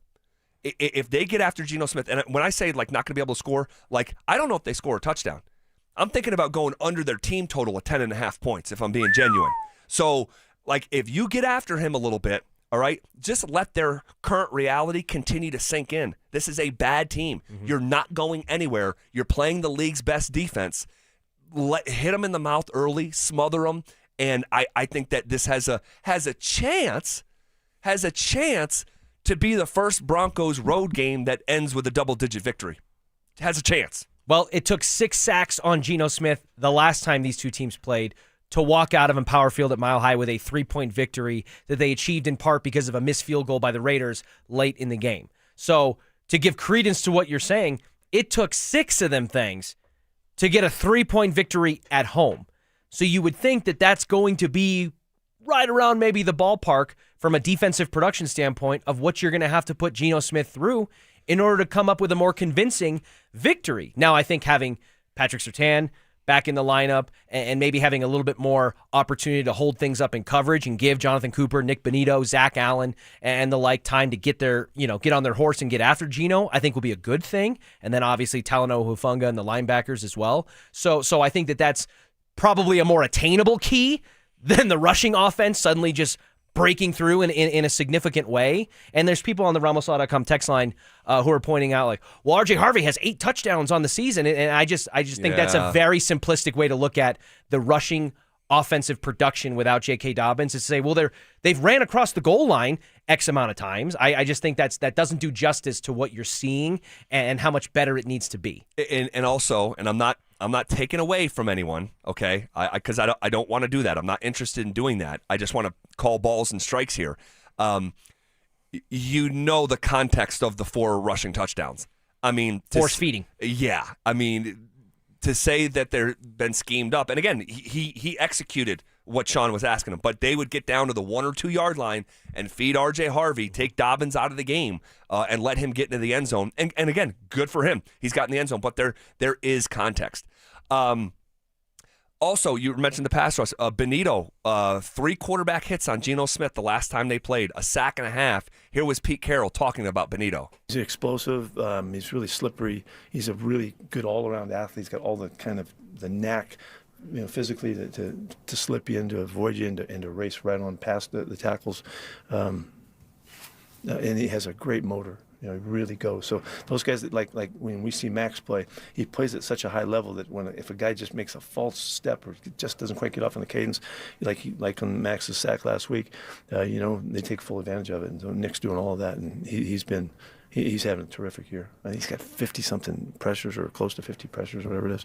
It's amazing. You hear the level of respect, from someone like Pete Carroll who's seen it all. He has seen it all. I was just going to say that, and you hear the emphasis, if not reverence, that he's putting behind his words behind Nick Bonito. It's a bad dude. And I'm expecting Bonito to finish this game with at least a sack. Well, it certainly would be a nice time to maybe start to reverse the trend that you pointed out earlier in the show about the Broncos from a pressure rate standpoint and how things have waned. They have pretty significantly in recent weeks in that regard. Since week 9, the Broncos, if you just isolate not weeks 9 till now, they're 27th in pressure rate. So they're not getting after the quarterback in the same way that they were through the first half of the season. Yep. Well, the Raiders should, in theory, with their bad offensive line, their ineffective run game, and a quarterback who, I guess, outside of the final 2 minutes of a game and overtime where there's some garbage time scenarios, perhaps, in Geno Smith, is willing to give you the football and kind of turn things around. So if there was ever a time to start reversing a bottom 5 pressure rate defense that's been trending since week 9,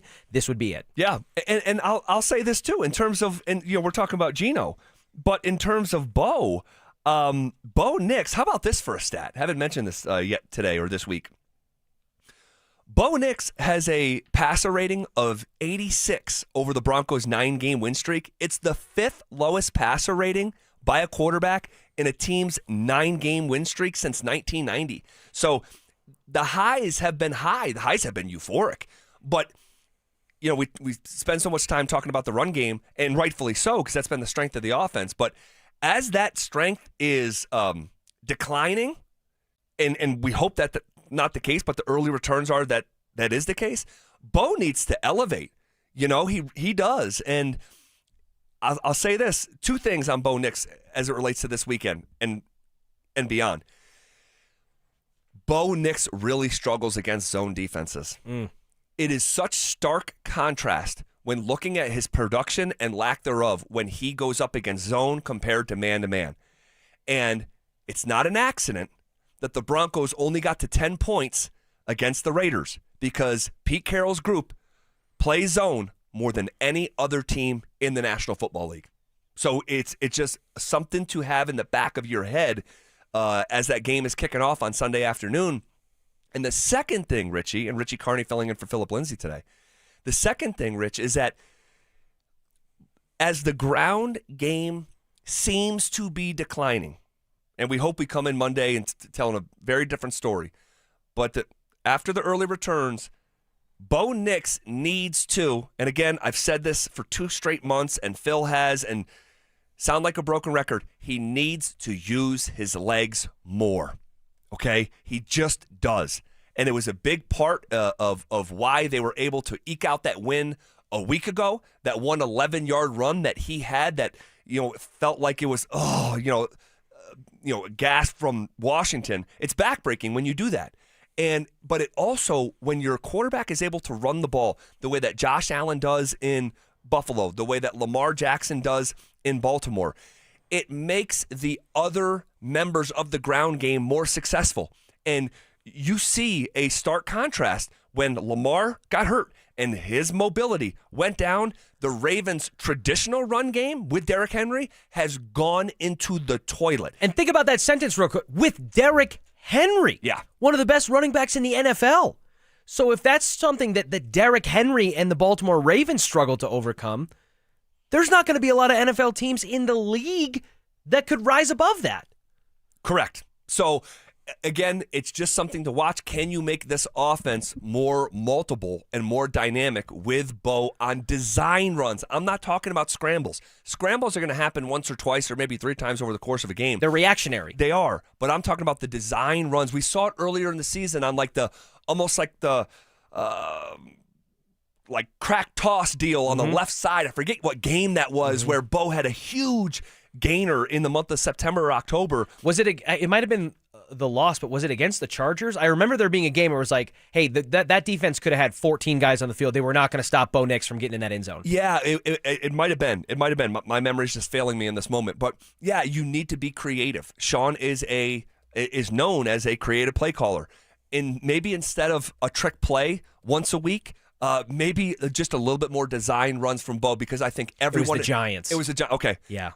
Everyone in the running back room will benefit, I think, if he has success on the ground. No, there's no doubt. It puts an extra stress on the defense. It's sometimes, unless you have a spy, an unaccounted for man that the defense has to, if he's going to be the rusher, that's an unaccounted for man that the defense has to adjust to. It spreads things out. It forces the defense to have to kind of take that extra half a second in order to make that decision and commit on where they think the ball is going to go. And let's not forget, Zach, that on the back half of Bo's rookie season, when he really started to turn a corner after that rough rough start to his pro career in weeks 1 through 4, Bo's legs were arguably just as lethal of a weapon as his arm. Agreed. And so we've seen what it can look like in Bo's limited sample size to start his NFL career, what his legs can do to open up the offense, to open up opportunities for him to showcase a greater skill set. And that's the advantage that he has as the athlete that he is. So it's something that I think, again, as we've used a familiar phrase over the last couple of days, it's not a new conversation. Yeah. I think there's been plenty of pleading from the fan base, from people like us, of saying, hey, can we get Bo's probably the best runner on the team. Yes. Can we get a little bit more of that? And he was a year ago. Mm-hmm. He was the best runner a year ago of any of the running backs, and he's just a playmaker, you know. So I want to see the Broncos' biggest playmaker just lean more into it. You know, don't shy away from it. Lean more into it. And let me just say this on behalf of Bo. Man, he has looked much better these last 2 games. Mm-hmm. He has. Comfortable in the pocket. The game against Kansas City, despite not throwing a touchdown, didn't have a turnover, but threw for almost 300 yards, 295 yards. And then in the Washington game on the road, he had the ugly turnover. Mm-hmm. He did. I'm not here to be, Bo's agent, because I'm certainly not, because I'm critical when I think it's fair to be critical. But comparatively, man, he's gotten better. He seems more relaxed. His footwork is better. He's more accurate and just has better poise. So that's been encouraging. Hopefully it continues. And with the intricacy that Sean Payton puts into his formations and the way that he operates his offense, having a quarterback that can give you an extra second and a half, 2 seconds of time in the pocket to allow some of these route combinations and concepts, including the jerk route that Evan Ingram ran, by the way, that turned into one of the biggest plays of the game to help them set up that Sunday Night Football win. It's critical, I think, for the successful functioning of a Sean Payton offense. And it's not a coincidence to me that when Bo has looked more settled and comfortable in the pocket, his feet are not happy, they're planted firmly, and he's able to deliver those throws and showcase the arm that we know that he has, but just hasn't shown up as much as we thought in moments of his sophomore season. That's not a coincidence to me. And to your point about Bo looking better, listen, it hasn't been perfect. He had the ugly turnover giving the ball to Bobby Wagner. But Zach, when the overtime period came, and he said it after the game, he said, we were hoping we'd be able to go out on defense first as a team so that it allows us as an offense to know what we need to do. Well, that didn't happen. And Bo Nix was perfect, 4 for 4 for just over 70 yards on an opening drive in overtime to score a touchdown and put all the pressure back on Washington, which they ultimately succumbed to on the final play. Well, you mentioned Ingram and the big play that he had, and I know we talked about this earlier in the week, but can Ingram do it again? What does the follow-up act look like? We were talking about this with Jamal Murray after the 52 ball on Wednesday night. What does the next act look like? Ingram just played his best game by a mile. Yeah. By a mile. His single play in overtime was more yards than his next best 2 plays this season combined.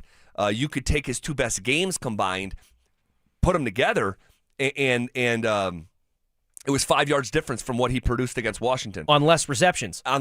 So what does it look like moving forward? Is there an increased role? Do they lean into the success that he had on Sunday Night Football? Or was that just more of a one-off, and this is matchup dependent? I can't wait to see that dynamic on Sunday. I could be wrong because I certainly thought I've been wrong because I thought that the Evan Ingram that we saw against the Commanders was going to be right around the mean in some aspects of what we were going to get from Evan Ingram on a game-to-game basis. Based on what we saw in training camp and the preseason, I thought that what we saw against Washington was going to be who Evan Ingram was week in and week out, and it hasn't been. So I still believe that the Evan Ingram we saw against Washington, I think that's still in there, and I think it will be a sign, and certainly can be, of things to come.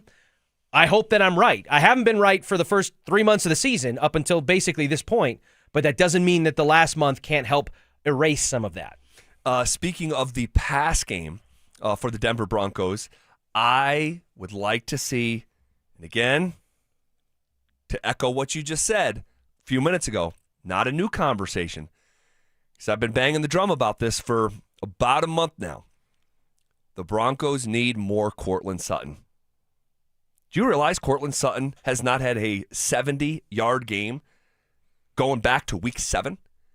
Like That doesn't seem right. No, it doesn't, and he's not being featured in the same way that you would think he would. On a $100 million contract.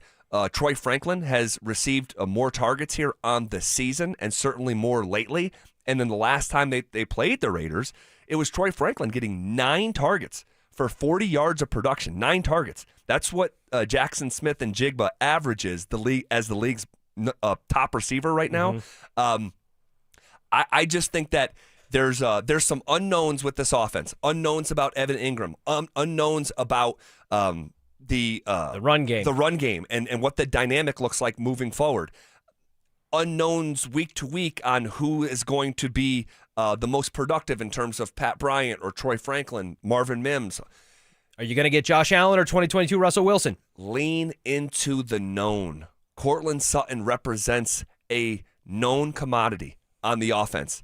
Featuring him less, I don't think is a good plan. I want to see him more involved on Sunday, and I hope that conversations like this are happening behind closed doors at Dove Valley. I got a fever, and the only prescription is more Courtland. And I think you're right. Because, listen, I think it's cute, and maybe cute's the wrong word. I think it's apt that some of the bigger possessions in these games with this 9-game win streak and 6 game-winning drives in the fourth quarter or overtime, several of which are decided on the final play.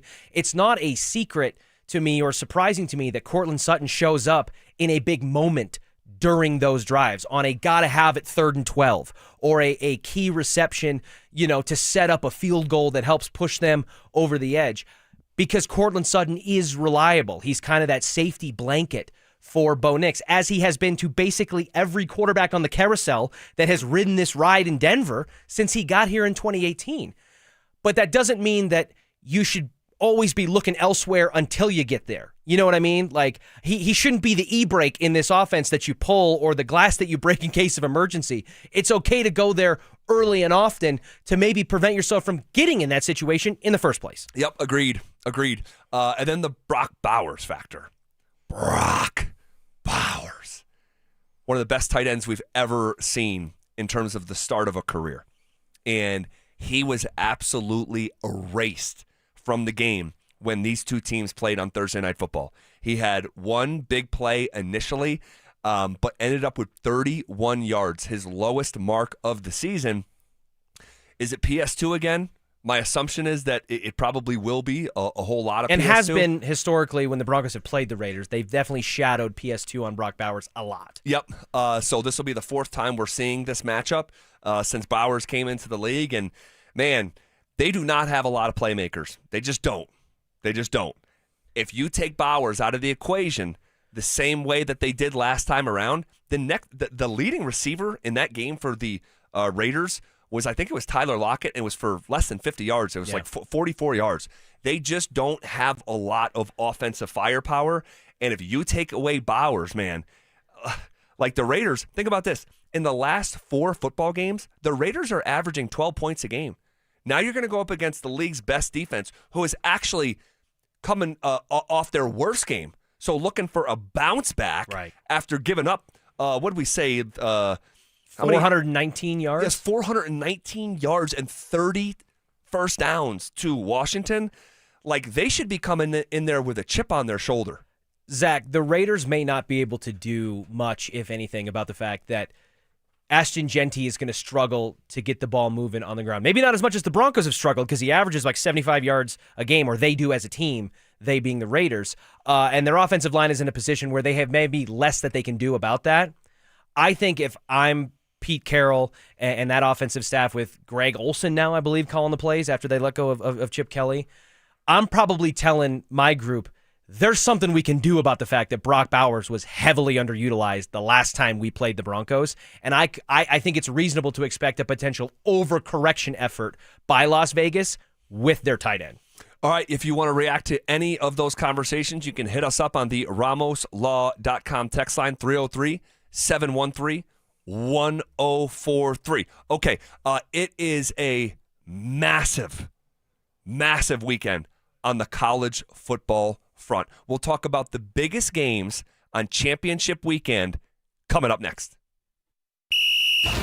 Are Bo Nix and Evan Ingram finally on the same page? Will Vance Joseph find a way to shut down Brock Bowers and Ashton Genty? Let's go! We'll break it all down in the Fan Football pregame show, live on game day starting at noon. Denver Sports 104.3. The Fan.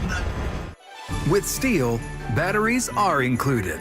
This holiday season, give a gift that's ready to go right out of the box. For everything from cleaning up the yard to cutting up firewood, Steel tools check off the wish list and knock out the to-do list. And right now, buy select battery tool sets and get a free extra battery. Visit SteelUSA.com for holiday deals and gift ideas. Happy holidays from Steel. Offer valid for a limited time only at participating dealers while supplies last. FIFA World Cup 2026 is coming soon, but your opportunity to be there starts now through an exclusive offer with an eligible Bank of America Visa credit card. For a limited time, become a new customized cash rewards or unlimited cash rewards Visa credit card holder, and you will be eligible for a chance to purchase FIFA World Cup 2026 tickets. Learn more at BofA.com/cardFWC26. What would you like the power to do? Bank of America, proud to be the official bank of FIFA World Cup 2026. Bank of America N.A. in partnership with Visa. Terms apply. Rights reserved. We're hiring at Don's Garage Doors. No experience? No problem. We provide full training, a brand new van, top-of-the-line tools, a gas card, and steady jobs with weekly pay. This isn't just a job. It's a career with real growth, great pay, and job security. Our team members go from training to 6 figures, and we're ready to help you do the same. Don't wait. Apply now at donsgaragedoors.com. Heads up, pros. Now's your chance to unlock deeper savings. The Home Depot's new Pro Extra Preferred pricing can help you save thousands on the products your business uses the most. But the current benefit ends November 15th. Don't miss out. Registration for the new program is free and easy. Just bring your tax ID or business or contractor's license to the Pro Desk. Register now to lock in the best wholesale prices before it's too late. More than a few of our patients have talked to me about their first time, but it's not the first time you're probably thinking about. It's the first time that erectile dysfunction ruined the moment. This is Jeff for the Rocky Mountain Men's Clinic, and if you're over 50, it's likely you've had that first time yourself. But the good news is that if you're like most men, that first time can be the last time that ED impacts your sex life. At the Rocky Mountain Men's Clinic, we're experts in treating ED. We've treated tens of thousands of men using protocols with success rates well over 90%. And those treatments have, in most cases, made sex great again for both them and their partners. You could even find that you're performing like you haven't in years. So if ED has been affecting your intimacy, it's time to make the last time that happens the last time that happens. For just $99, you'll receive blood work, a medical consult, and if medically advised, a test dose. And if that test dose doesn't work in the office, your visit is free. Call 720-440-7900 or go to RockyMountainMen'sClinic.com. We have 5 offices across the Front Range to serve you. Brandon Stokely here for ROX Rocks Heating and Air. Cold weather's coming fast. Do you have a game plan for winter? If your heating system is more suited for the bench, now is the best time to upgrade your system with the best pricing of the year. Take advantage of tax credits and energy rebates before they run out. Only from my team at ROX Rocks Heating and Air. Now play that jingle. HVAC service, installation, repair. ROX Rocks Heating and Air. I know some people think after a car accident, do I really need a lawyer? Hiring Postman Law isn't only about the courtroom. We're your single point of contact in a complicated claims process. We take on the insurance adjusters, organize your medical bills, coordinate with doctors, and make sure nothing gets missed. Get the outcome you deserve without the headache. Call 844-POSTMAN. When other firms promise, Postman delivers. Call 844-POSTMAN. Attorney Advertising. Payton Manning here. Throughout my football career, staying healthy was a big priority, but bumps, bruises, and injuries were part of the game. And for me, it's not just the clinical excellence and expertise that sets a medical team apart. It's also the compassion, kindness, and empathy they show. At Common Spirit Health, healing is quality care and human kindness. And my friends at Common Spirit are teaming up with their partners to spread human kindness and create healthy communities. Common Spirit Health. Hello, human kindness. Imagine finding your dream home and moving in right away. No waiting to sell your old place first. Sounds perfect, right? That's exactly what Orchard's Move First, Sell Later program lets you do. Buy your new home now and sell the old one later. Here's how it works. Orchard gives you cash so you can buy and move into your new home first, on your timeline. No waiting, no showings, no double moves. Then the Orchard experts take it from there. They handle repairs on your old home for you so you attract the right buyers. Once they're done, a local Orchard agent lists and sells your home for top dollar. Orchard's Move First program gives you the freedom to buy and move into your new home first and sell your old home later. Buy before you sell and get top dollar for your home with Orchard. Ready to find out how much your home is worth? Visit Orchard.com to get your free home valuation. That's Orchard.com. Whatever you're looking for when you head out into the wild, keep an open mind. Sometimes the real treasure is the journey itself. Sure enough, there's treasure out there. Sometimes it's something you didn't expect to find. And more often than not, it's as simple as the memories you make. Make some memories of your own with a new vehicle from Corwin Toyota. Family driven for over 100 years. Denver Sports Snapshot. On 104.3 HD3, DU Hockey skates with Miami, pregame starting at 6:30. Saturday morning on 104.3 HD3, DU Women's Basketball faces Idaho with pregame starting at 11:30. On The Fan, home of the Colorado State Rams, CSU Basketball faces CU with pregame starting at 2:30. One of Newsweek's best regional banks and credit unions. Learn more at WistaraCU.com. It's a Bud Light Football Friday. Bud Light, an official beer sponsor of the Denver Broncos. Here's The Drive with Zach By and Phillip Lindsay. All right, bottom half of hour number 4 here on a Friday. Appreciate you guys rocking with us. Richie Carney filling in for Phillip Lindsay today. Still a lot of talking about the Broncos Raiders. And real quick, house cleaning. Totally my mistake. And partly Richie not holding me accountable. Foxhole. I said PS2 erased Bowers from the game. PS2 has erased Bowers from games, and we hope that happens on Sunday, but PS2 was hurt the last time that these two teams played, so that was not factually. It was Jade Barron who did a lot of that. It was Jade Barron. Yes, he did. Okay, and so appreciate the text line, RamosLaw.com text line for holding me accountable. Okay, this weekend on the college football front, all right, it's championship weekend. The games have already begun right now as James Madison is hosting Troy. We're going to have North Texas and Tulane later today, or this evening, I should say. But some of the big boy games tomorrow, okay? Some of those big boy games. BYU, the 11th ranked team in the country, playing number 4 Texas Tech. All right? You have number 3 Georgia in the SEC championship game against number 9 Alabama. Another chapter between this storied rivalry. And then in the evening, you have number 2 Indiana playing number 1 Ohio State in the first ever 1-2 matchup in the Big Ten championship game. Holy smokes.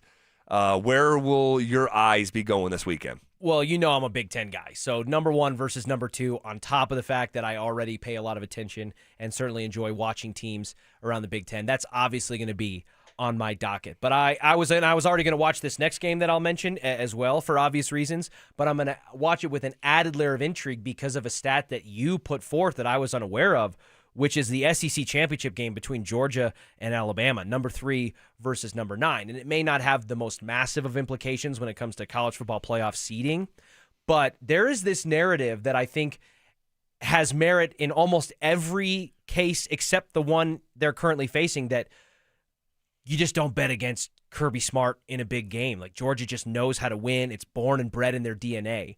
And that's probably true with 90+% of the teams that line up and play the Bulldogs. But as you have illuminated and made me aware of today, that is not the case with the Alabama Crimson Tide, regardless of who is coaching. Yeah, Alabama has owned Kirby Smart. Smart is 1-7 against the Crimson Tide. And I think the reason that this dynamic isn't more well known is because the one time that they won was in the national championship game. So, like, he gets all the credit and respect that he deserves for that. But whether it's Nick Saban or Kalen DeBoer, who's had a slow start to his Alabama tenure coming from Washington, he has beaten Kirby Smart twice. So it's one of these things where, man, we see this in sports where it's just a matchup for whatever reason, where it's just like, man, that is our bugaboo. Alabama has been Kirby Smart's bugaboo outside that one instance in the national championship game. So, man, and I'll tell you, if I were to predict how this game is going to go, Alabama gets out early on Georgia. I'm going to lie bet Georgia. And then the Bulldogs come back and are going to win this game. Chipping away. This has sort of been the script for teams playing Georgia and Alabama, where Alabama, Kalen DeBoer is such a good coach. He is such a good coach. And he schemes up, man, these early possessions, the quote-unquote first 15, man, they almost always draw first blood. Almost always. Mm-hmm. And Georgia has a tendency to allow that to happen to them. And then Kirby Smart, the greatest in-game adjuster that college football has right now, starts tinkering with things, and then they come out in the latter three quarters or the second half, and they figure it out. So I think this is going to be a slower starting game with Alabama leading initially, with Georgia coming back and winning the SEC championship game. I'm at least going – I'm not going to pay the same level of attention to it as the other two that I mentioned there, but I also think I'm at least going to scoreboard watch a little bit number 17 Virginia against Duke, because it's probably not going to happen. I think it's more likely certainly that it won't. But the chaos that could ensue if a 5-loss team wins their conference championship and puts the College Football Playoff Committee in a position to have to make that, weird decision and dilemma there, I think I would just love that for a sport that's built around that kind of drama in cinema. Dante Gomez behind the glass loves college football. And unlike Drew Spivak, who loves college football, you will be watching championship weekend. I will. Is that right? Yes, the reports are true. I will be watching college football. What is your favorite game? I'm excited for the Big 12 championship. You guys didn't want to give any love to the local conference here, but I think it's exciting. I think mentioned number 11 be what the number 11 team in the country right off the rip. All right, but I'm just going to do character a little deeper. assassination. Sorry about that. No, I'm excited. I think Texas Tech is a true national title contender. I think they're one of the 5 or 6 teams that can go out and win a national title. But BYU kind of got spanked around a little bit last time they played. It was in Lubbock, which, can neutralize some of that as well. So BYU, it's a win and you're in situation for them. I'm excited to see if they can maybe cause some chaos and kick Notre Dame out of the playoff. Man. Does BYU get in without an auto bid? They're kind of right on that. I think they should, but I don't think they will. Yeah, I was going to say I don't think they're going to make it if they lose, which is like, you make it to the conference championship game and lose, and in some ways get punished for that. Hey, that was the Kirby Smart in Georgia having an undefeated regular season, losing the SEC championship, and then not making the at that time 4-team college football playoff, despite losing one game in 2 seasons. And think about this, because I think Texas Tech's going to win that game. They're in the playoff regardless. You have Texas Tech in the playoff. You have Texas A&M in the playoff. If North Texas wins tonight on ABC against Tulane, they're in the playoff. And then you also have Oklahoma in the playoff. Imagine being a Longhorn or like a diehard fan of the Texas Longhorns, where your rival Oklahoma's in it, your rival A&M's in it, Texas A&M Texas Tech is in it, and North Texas could also be in it, and you were the number 1 team in the country coming into the season with Arch freaking Manning. Man, oh man! And now they have an argument to be in. I don't think they're going to make it in, because how about this for a stat as well? Texas, 3 top 10 wins for the first time since Joe Burrow's LSU Tigers. Yeah. But you can't lose the games that they lost. Anytime you're compared to that 2019 LSU team, you're doing something right. Yeah, yep. Who, along with maybe the early 2000s Hurricanes team, like most talented team in the history of college football. Drew, what will you be watching? Is there like a Nicaraguan soccer or a female softball that you'll be dialed into this weekend? No, dude, we got Avs Rangers at 10:30 tomorrow morning. Well, yeah. I'll be dialed into that. What are you going to do post 1:30? Go hang out with the family. Something I haven't done a lot of during the college football season because I spend most Saturdays doing it. And so, but you're going to take this one off. This weekend, you're just boycotting. Yeah, none of these games matter. I mean, does it matter to BYU? This feels like an matters agenda. to BYU. That's about it. But I'm not going to spend my Saturday watching a game that only matters to one school. I'm out. I don't like conference championship games to begin with, especially when they don't matter. I will say in favor of Drew, I'm going to take his side a little bit. This has to be the least anticipated number 1 versus number 2 game. Yeah. It's a bummer. It is of all time. It is the least anticipated number 1 versus number 2 game of all time because we know both teams are in and both teams are going to get a bye. Yeah. But I will say this. It's the Heisman Trophy Bowl. Yep. I think whoever wins that game, the quarterback is going to win the Heisman Trophy. Julian Sayin for the Buckeyes has been just brilliant in a way that, I think he's a redshirt freshman, brilliant. He is a killer, just masterful. And then for my Hoosiers on the other side, Fernando Mendoza, who transferred in from Cal, he has been sensational. So the level of quarterback play we're going to see tomorrow night on Fox at 6 o'clock with Joel Klatt and Gus Johnson on the call. Come on, pass the popcorn. I absolutely love it. And I have Indiana winning that game outright. Winning it outright, knocking off the number 1 team in the country, becoming the number 1 team in the country, becoming the college football playoff, not the Big Ten championship. I think that place is going to be 75% Hoosier fans. I will be there in spirit. And I think Indiana gets it done tomorrow night. I was waiting for your inner WWE fan there that whole time when you were leading up this big Indiana thing. I was waiting for the McAfee switch where you take off that Hoosiers hoodie and there's a big Brutus the Buckeye logo right on your shirt, but it didn't happen. Nope. You're riding with Uncle Kurt. Give me my Hoosiers. All right, Broncos, Raiders.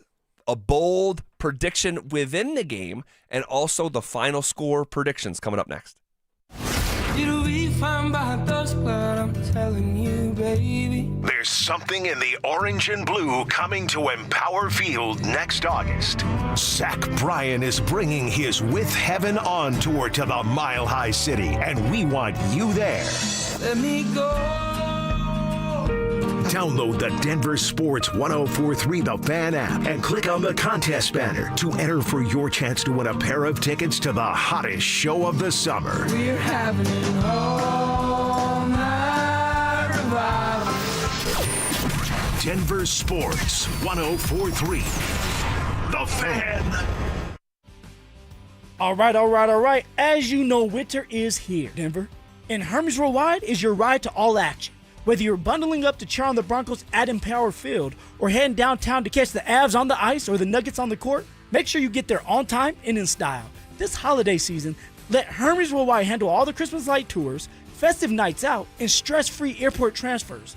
Leave the traffic and icy parking lots to somebody else. Hermes Worldwide has you covered with their championship-level transportation. Picture this. You and your crew rolling up to the stadium in a sleek, heated vehicle, no parking hassles. No driving worries, just a professional driver ready to get you to and from the game safely. Sounds great, right? Then give them a call today at 303-577-7600 or visit ridehermes.com/DenverSports. Again, give them a call at 303-577-7600 or visit ridehermes.com/DenverSports to book your next ride today.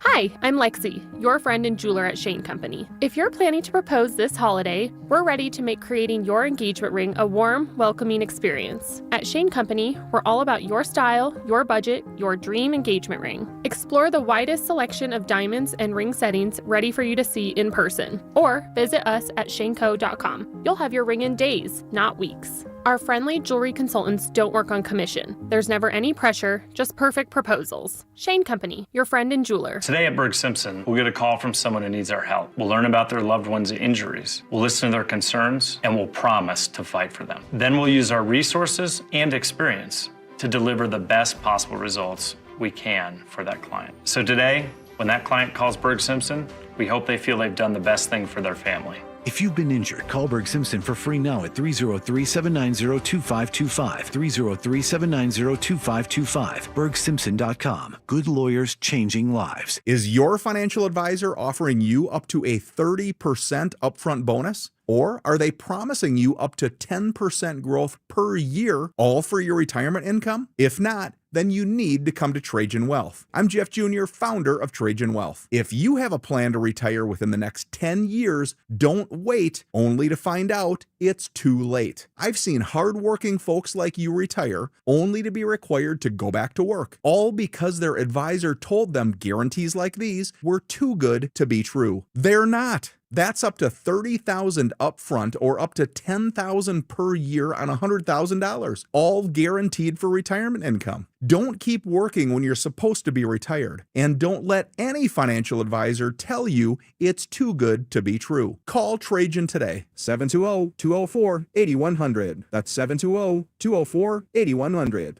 Annuities, non-advisory products. DBA Trajan Wealth Insurance Solutions. Additional disclosures at trajanwealth.com. You've got your whole life ahead of you, so choose a Medicare plan you can count on.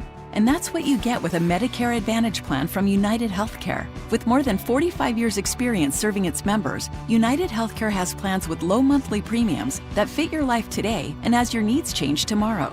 The Medicare annual enrollment period ends December 7th, so go to uhc.com/Medicare today. United Healthcare Medicare plans. It's Medicare coverage Colorado can count on. What if you could delay your next 2 mortgage payments? Imagine putting those 2 payments in your pocket ahead of the holidays. That's possible when you call American Financing. If you're feeling stretched by everyday expenses, groceries, gas, bills piling up, you're not alone. Most Americans are putting these expenses on credit cards, and credit card rates are insane, in the 20s or even 30s. American Financing can show you how to use your home's equity to pay off that debt with rates in the low 5s. Their salary-based mortgage consultants are helping homeowners just like you restructure their loans and save money every month, all without upfront fees. Their customers are saving an average of $800 a month. That's like a $10,000 raise without having to change jobs. Call now before it's too late at 303-695-7000. That's 303-695-7000, or visit them online at americanfinancing.net. NMLS 182334, NMLSconsumeraccess.org. APR for rates in the 5s start at 6.196% for well-qualified buyers. Call 303-695-7000 for details about credit costs and terms. Most business owners and decision makers work hard but stay frustrated because customers simply don't know they exist. Marketing isn't about being flashy. It's about making sure people understand how you solve their problem. Audio, video, and online campaigns put your message where your customers are already paying attention. And your friends at Denver Sports, they specialize in connecting customers to businesses. The moment you get clear and show up consistently, growth follows. Don't stay the best kept secret in town. Visit DenverSports.com and click on the Advertise with Us button and start growing today. Stay up to date on the Broncos with our 9 News Broncos insider, Mike Kliss. Presented by Fitness Gallery. Hear the latest from every practice and every game every single week during football season. Denver Sports 104.3. The Fan. It's a Bud Light Football Friday. Bud Light, an official beer sponsor of the Denver Broncos. Here's The Drive with Zach By and Phillip Lindsay. Our final segment here on a Friday, man. Happy Friday. We're getting ready to get out of the way for Denver Sports tonight with Mike Rice and Dante Gomez. But before we go, a little Broncos Raiders predictions. Here was Pete Carroll yesterday talking about Denver. It was a really good game in both sides. Both teams played really tough and played right down to the nub. There was a lot of really good field position things that happened. AJ had a great game. Defense played really well when we had them backed up and got off the field and did some great things there. They had some penalties too in the game. That I'm sure they're going to try to avoid. He went on to say, we matched up with them, and I think that is what Pete Carroll is trying to, rally his troops with. It's like, hey, these guys are 10-2. We should have beat them on Thursday Night Football. We lost by a field goal. We're on our home field. We're not trying to stay competitive. We can beat these guys. And it's an easy sell when just 3 games back for the Broncos, it looked the way that it looked. Yeah. No, and again, Pete Carroll has seen about as much as you can see from an NFL coach's perspective, and I think the reverence and the admiration that he gives to Nick Bonito and by extension the Broncos defense is well earned. And frankly, the way that Pete Carroll is talking about the Broncos defense is how they're going to have to perform in a rubber match against a division opponent with everything they have on the line for the Broncos to get out of this game and ultimately where they want to go. Because as well as the defense performed last time around in the rock fight on Thursday Night Football, they needed just about every break to get out of that game. It's true. It's true. All right, let's give a bold prediction from within the game, and then we'll give our game predictions. And I want to hear Dante and Drew, if he's got a prediction as well for how this thing falls. I'll go first. I'm picking the Broncos. The Broncos have earned the benefit of the doubt, okay? The Raiders are not a good football team. They're just not. So I don't want to pretend like there's some dynamic that exists that actually doesn't. But that being said, Denver has not earned the benefit of the doubt in terms of predicting some blowout or even covering a spread. Their 2 losses are both on the road. They don't have a road win that's more than 4 points.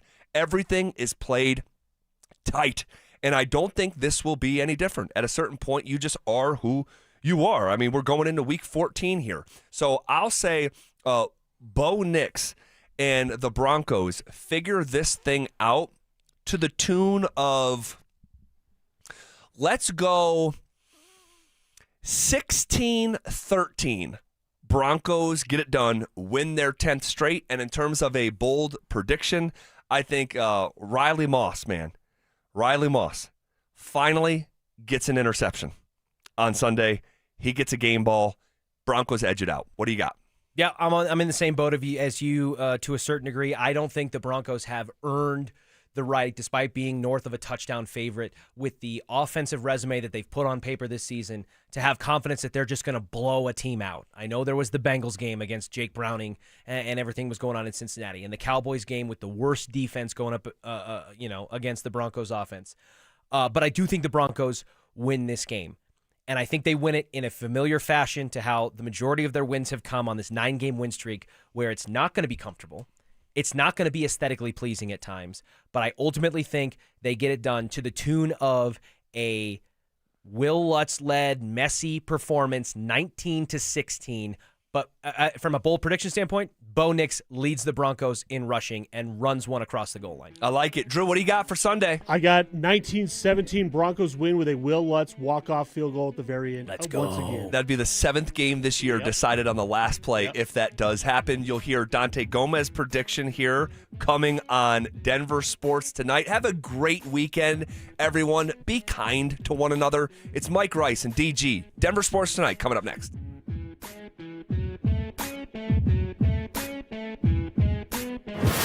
Will R.J. Harvey finally take control of the Broncos' backfield? Will the Broncos avoid the trap game against a division rival? This is it! We'll react to it all in the Fan Football postgame show, live on game day starting at the 2-minute warning. Denver Sports 104.3. The Fan.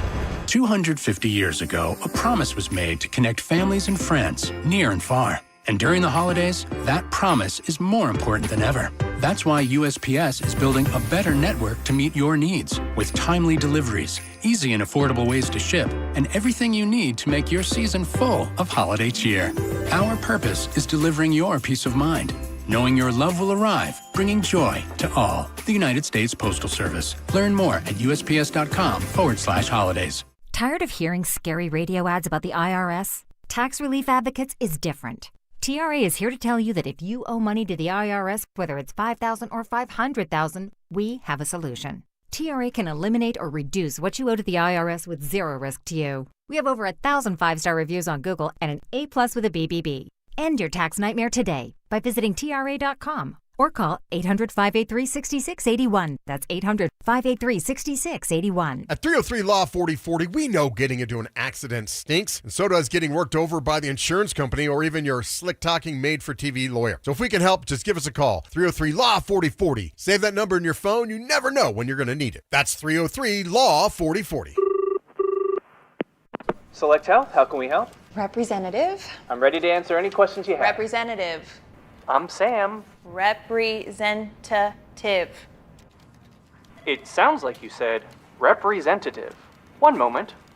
Select Health, how can we help? Finally. Hi, I have a question on copays. I can help with that. Real people, real answers in real time. Select Health. Insurance made simple. Learn more at selecthealth.org. Hellsberg gifts checked off the list. Now, time for wrapping. Earrings for mom. A gold bracelet to match the rings Danielle wears every day. And for dad, a new watch, because we all know he needs one. All right, this is going to be a good one. Our favorite things for your favorite people. Shop in store at Hellsberg.com for up to 50% off. Jim, it's late in the half here at Empower Field, and things are coming down to the wire at the concession stand. Nachos are a solid choice, but Grant needs to finish strong here. He scans his wallet and pulls out his Broncos checking debit card for 10% off. Wow, savvy move. And with no surprise fees, he won't regret this order. I don't know, Jim. That's a lot of cheese. Bank like a Bronco with Broncos checking from INT Credit Union. Insured by NCUA. Membership required. For the fitness fanatic on your Christmas list, save big this holiday season. At Fitness Gallery, we have deals everywhere, up to 50%